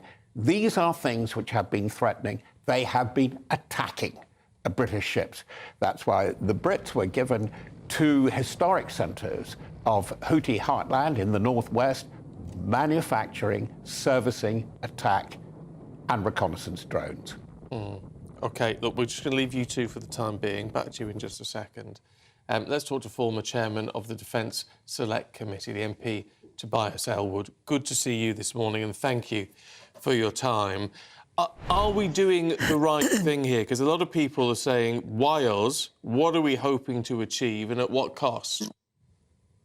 Yes, very important questions. And I think it's critical that the government takes the nation with it as we move into a more kinetic phase, but a limited phase in protecting international shipping. I think the top line is to remind ourselves just how exposed we are, reliant on access to international shipping. 95% of all our imports and exports come by sea. There are some pinch points around the world for which the Suez Canal, the Red Sea, is one of them. And when we're denied access, then that has implications to the UK economy. I don't think that the United Kingdom, indeed America and other nations, had any choice. When the Houthis started not only directing and targeting international shipping, but then turning their sights on the very task force sent to protect that shipping, then it became necessary, indeed inevitable, that there was going to be a limited strike on the Houthi efforts, not just taking out those drones and missiles in the air, but in fact destroying the missile silos as well. If I could simply add as well, I think it was correct that the UK government retains the latitude, if you like, to make time-sensitive kinetic decisions rather than recalling of Parliament. Otherwise, you give warning of your intentions to your adversary, and you could even put those your brave military personnel in danger. The cabinet was informed, as was the leader of the House, the leader of the opposition and the Speaker of the House. This was the correct mechanics, if you like, choreography, and how this has played out. But I stress, really important to clarify what the consequences would be of us doing nothing, of us allowing Iran, through its proxy influences, to continue controlling the agenda across the Middle East. Yeah, Mr. Elwood, we've got with us our security editor, Mark White, who wants to put a question to you. Tobias, good morning. Thanks for joining us. Could I just ask you how concerned you are about the fact that our involvement here had to involve RAF Typhoon aircraft flying 1,700 or so miles from Cyprus, with tanker involvement there to get down there, just to get on station, and of course 1,700 miles back to Cyprus as well. We clearly, with our naval assets at the moment, our frigates and destroyers, don't have a land attack capability. There doesn't appear to be any attack submarines from the UK in that area. And our aircraft carrier is, at the moment, it's a high readiness carrier, but it's in Portsmouth. You know, could it be deployed? What would you see as a potential way forward here? Yes, so many questions, important questions that you raised there. I mean, firstly, absolutely, as I said, agree with the strategic decision for us to be involved, to lead. That's what Britain does. We step up, often with the United States, in harm's way to defend our international rules-based order, which, let's be honest, has been tested quite vigorously over the last decade. But if you're going to do so, you have to have the defence posture, the necessary hard power to be able to enact on that. And we all know that our Royal Navy is simply too small by half. I think these are questions for the longer term as to what we need to do as our world clearly becomes more dangerous. Last week, indeed, I asked whether the aircraft carrier strike group would be tasked to the Middle East. They said not at the moment. I suspect that would be under review. I would very much determine, in order to keep the peace, in order to back up our assets already in theatre, that the carrier is deployed from Portsmouth with the group to the Middle East. How concerned should we be? I mean, about a wider conflict here. I mean, the argument is that this is targeted, this is limited, this will do the job. But do we need to have concerns about this spreading further? Oh yes, absolutely, and these will be part of the calculation that will be made over the last few days, indeed weeks, as to what will inevitably be the response from the other side. I suspect that last night back channels were working overtime to assure the Arab nations in particular to say this isn't about taking sides. This is about explaining the consequences of doing nothing, of limited action, which is ensuring that we actually defend the right for international shipping. Don't forget, this is all backed now by the UN Security Council Resolution 2722, which allows safe passage and ensures safe passage through international waters. If Britain doesn't step forward, and America, which nations would? I think we're doing absolutely the right thing, but absolutely we need to take the nation and indeed other nations with us. Yeah, I mean, you said earlier that in these conflicts, and there are many, Brits step up. And I think a lot of our viewers have been in touch and said they're very proud that we do. But how thin can we spread our armed forces at the moment? Do you fear for that? I do. As chair of the Defence Committee, indeed, as a minister in the defence for a number of years, I was very concerned that we've stayed on a peacetime defence budget for too many years, since the end of the Cold War, in fact. And I've stressed every time I go on the media. In fact, our world has entered a very dangerous era of where our competitors, our adversaries are starting to regroup. New alliances across the world are forming to challenge our international order, and the Middle East is just one of them. The West's threshold, if you like, for dealing with these complex conflicts and problems across the world is severely being tested, because, of course, this comes on top of what's going on in the Sudan and the Sahel, in Ukraine as well. And don't forget what China's long-term intentions are too. We can't do that with the size of the armed forces that we have now. You know, the size of our Navy, we're down to 15 frigates and destroyers.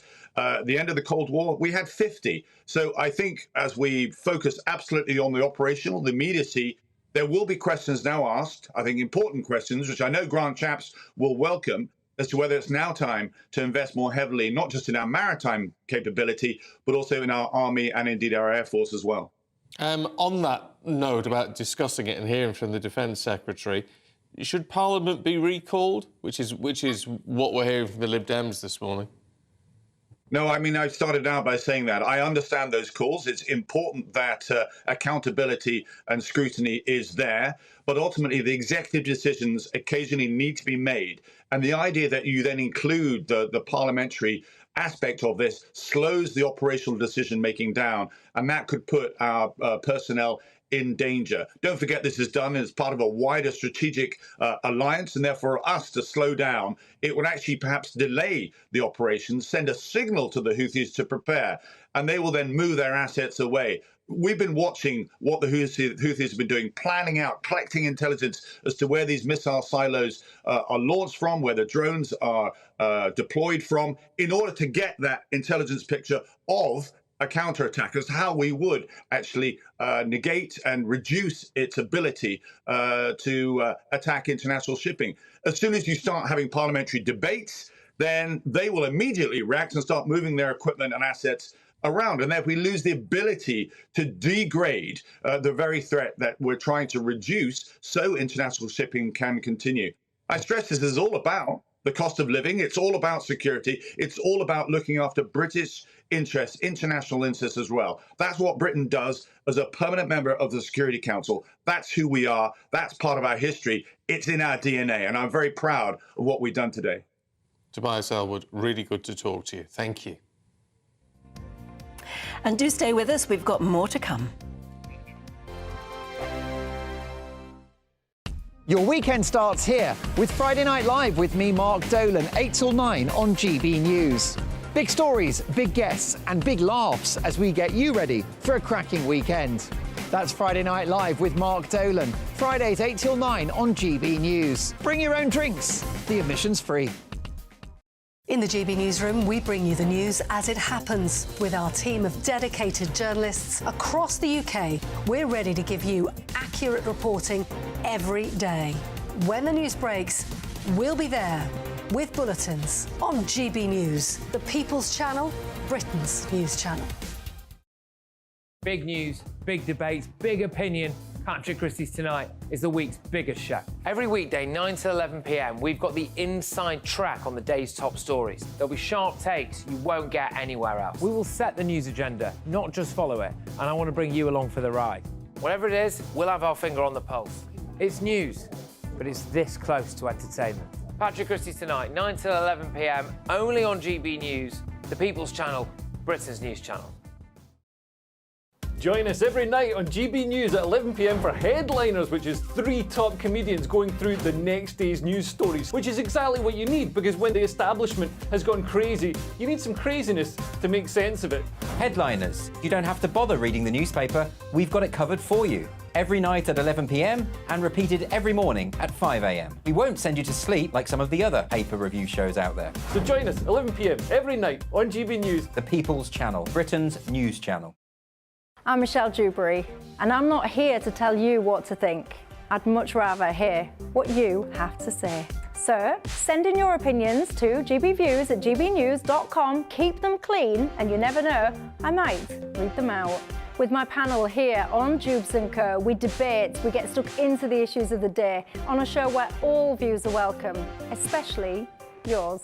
GB News, the People's Channel, Britain's news channel.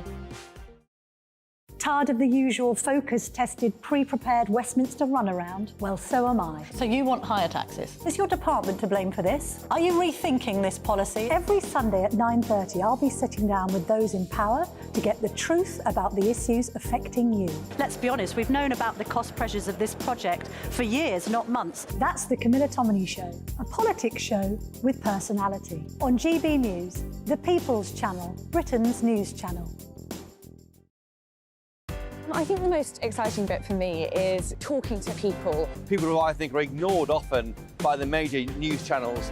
We're going to give news they want to hear. There's a voice there that needs to be heard. I think there's a chance here for a diversity of opinion to be expressed, which you don't find elsewhere. It's really exciting. We don't hold back. We're free to say how decisions that are taken here affect us all around the country. Only on GB News, the People's Channel, Britain's news channel. Good afternoon, Britain. Good afternoon, Britain. Join us, Tom and Emily, To find out what's happening in the heart of Westminster. and why it matters to you. Weekdays from midday, we bring you the most compelling stories from across the United Kingdom. And from your doorstep to our inbox. That's right, we want to hear from you. GB News, Britain's news channel.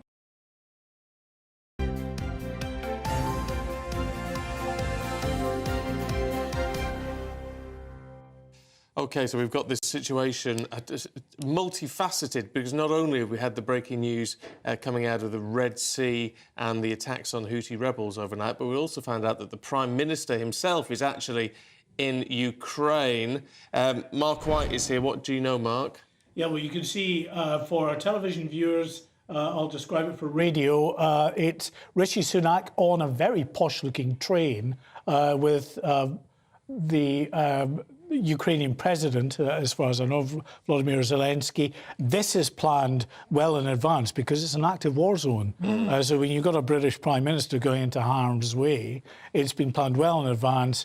So people are saying, why is he out there when we've just launched military action against Houthi rebels in Yemen? The reason is it was planned a long time ago. So after his meeting at Number 10 last night, when he decided, yes, go ahead with the retaliatory attack to Yemen, he must have got straight on a plane and... Yes, he did, because, interestingly, he was not available to speak on camera to talk about this last night, and that would have been exactly why, Anne. But what they're announcing is £2.5 billion of additional spending this year for the Ukrainians to help with the military effort against Russia, and that will include £200 million to send them a whole fleet of drones that will be built here in the UK, drones that, of course, as we know, are being used to such good effect by these rebels out in the Red Sea.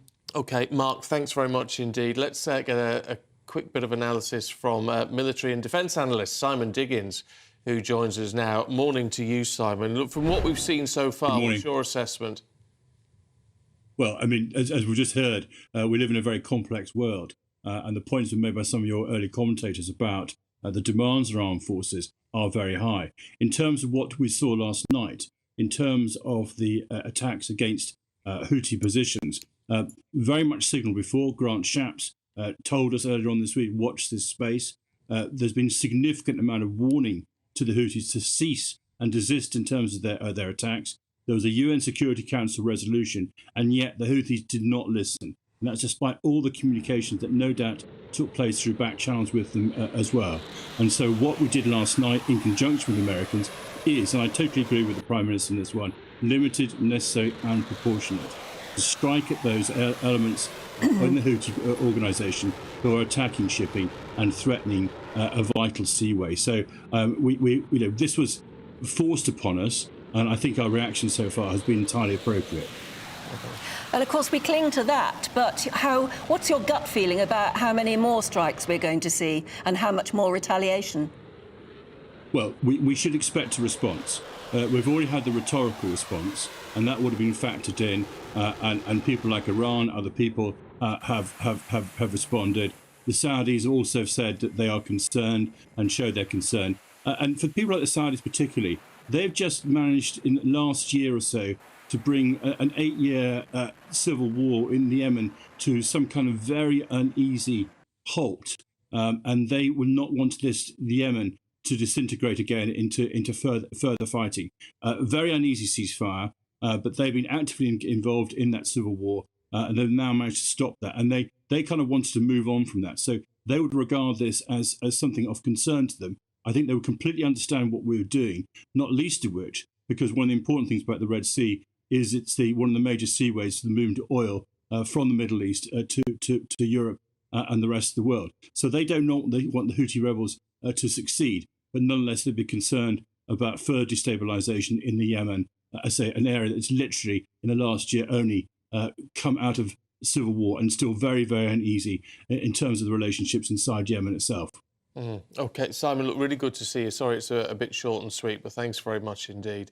My pleasure. Just want to gain some insight into the traction this is all getting online and what actually you're following at home. Let's talk to our digital audience director, Emily Fox, who's here. What is tracking on gbnews.com? So there has been a real mix of stories online this week, but today it's about two main things, and it is Yemen and it's the prospect of snow this weekend. Oh, really? I thought the Post Office may have been higher up there. Early on in the week, Post Office was definitely the biggest trend, but definitely snow is coming in. People are worried about the weekend. The Met Office have called this weekend's forecast particularly juicy for snow watchers. Heavy snow is expected across the country.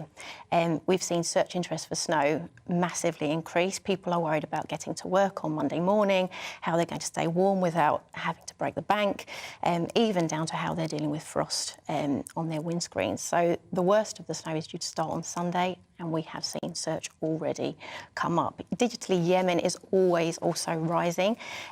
People are searching about why are UK actually bombing Yemen, the threat of war as a prospect. As more pictures and live footage come in, Yemen will probably start to overtake snow.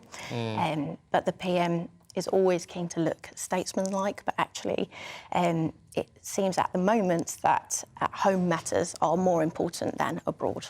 Oh, it's interesting. It's fascinating that those are the two main things, though, isn't it? War abroad, possibly war abroad, certainly military action, and the possibility of snow.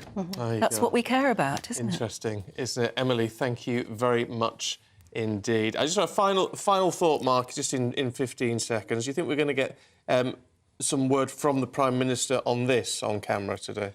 Well, we are absolutely expecting him to speak out in Ukraine, so there's no doubt that he will address what's happening out in the Red Sea as well. Yeah, OK. Mark, thanks very much indeed. OK, well, it's coming... Oh, in fact, it's exactly 9:25. We'll be back tomorrow at 6 a.m. Up next, Britain's Newsroom. Yes, coming up at 9:30 with myself and Ben. We're going to be with you all the way up until midday, giving you the latest on the situation in the Red Sea and in Yemen, those attacks last night on Houthi rebels. We're going to have analysis from the experts throughout the programme today, aren't we? Yep, everything laid out for you. All the basics. Why are we bombing Yemen? What's going to be the ramifications in terms of a response from the Houthi rebels? And also, is there a chance now for Labour or the Tories to score some political clout by increasing defence spending in what is a very important election year? Concerns that our Navy and military is grossly underfunded. All that and more coming up with me and Ellie. GB News is Britain's news channel, and now you can support it. All you have to do is scan that QR code that's up on your screen right now, or you can go to gbnews.com/support and become a GB News member. You'll have fantastic benefits. We're also going to organise special events where you as GB News members can meet the presenters, the on-screen faces. Scan the QR code or go to gbnews.com/support. Thank you so much. Big news, big debates, big opinion. Patrick Christie's Tonight is the week's biggest show. Every weekday, 9 to 11 p.m, we've got the inside track on the day's top stories. There'll be sharp takes you won't get anywhere else. We will set the news agenda, not just follow it, and I want to bring you along for the ride. Whatever it is, we'll have our finger on the pulse. It's news, but it's this close to entertainment. Patrick Christie's Tonight, 9 to 11 p.m, only on GB News, the People's Channel, Britain's news channel. Now then, Lee Anderson here. Join me on GB News on my show, The Real World, every Friday at 7 p.m. I'm not eating bloody cat. Are you delicious. mental? Open your mouth. OK, here comes a train. Reminds me of the scene in Singing in the Rain. Adam, is that a good one? Whoa! Join me at 7 on GB News, Britain's news channel. I'm Andrew Doyle. Join me at 7 o'clock every Sunday night for Free Speech Nation, the show where I tackle the week's biggest stories in politics and current affairs with the help of my 2 comedian panellists and a variety of special guests. Free Speech Nation, Sunday nights from 7 on GB News, the People's Channel, Britain's news channel. When the news happens, it happens here. And really important breaking news. Breaking news this morning. On TV, radio and online, the news starts here on Britain's Newsroom. All the biggest stories and the answers that you need from across the UK and beyond. Join Britain's Newsroom from 9:30 on GB News. The People's Channel, Britain's news channel. Wake up to the headlines with Headliners every morning at 5 a.m. We treat you to the day's biggest stories before anyone else, 7 days a week. You can catch up on everything you need to know before you've even had your kippers. Headliners every morning at 5 a.m. only on GB News, the People's Channel, Britain's news channel. Every Sunday from 11, join Michael Portillo. There'll be topical discussion, looking at the week before and the week to come. So kick back and relax at 11 a.m. on Sundays on GB News with me, Michael Portillo. GB News, the People's Channel, Britain's news channel. I'm Michelle Dewberry, and I'm not here to tell you what to think. I'd much rather hear what you have to say. So, send in your opinions to gbviews@gbnews.com. Keep them clean, and you never know, I might read them out. With my panel here on Jubes & Co, we debate, we get stuck into the issues of the day on a show where all views are welcome, especially yours. GB News, the People's Channel, Britain's news channel. Have a great Saturday night with me, Leo Curse, on the Saturday Night Showdown. It's a crazy world out there, so come and make fun of it with me, my panel of comedians, and a couple of people who actually know what they're talking about. This Saturday Night Showdown is your front row ticket to the clown show every Saturday, only on GB News, the People's Channel, Britain's news channel.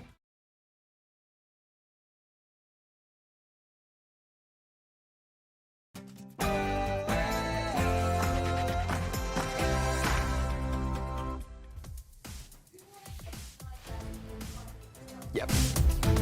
It's Britain's Newsroom on GB News with Ben Leo and myself, Ellie Costello. Coming up, US and UK forces have carried out airstrikes against Houthi rebel targets in Yemen. It's a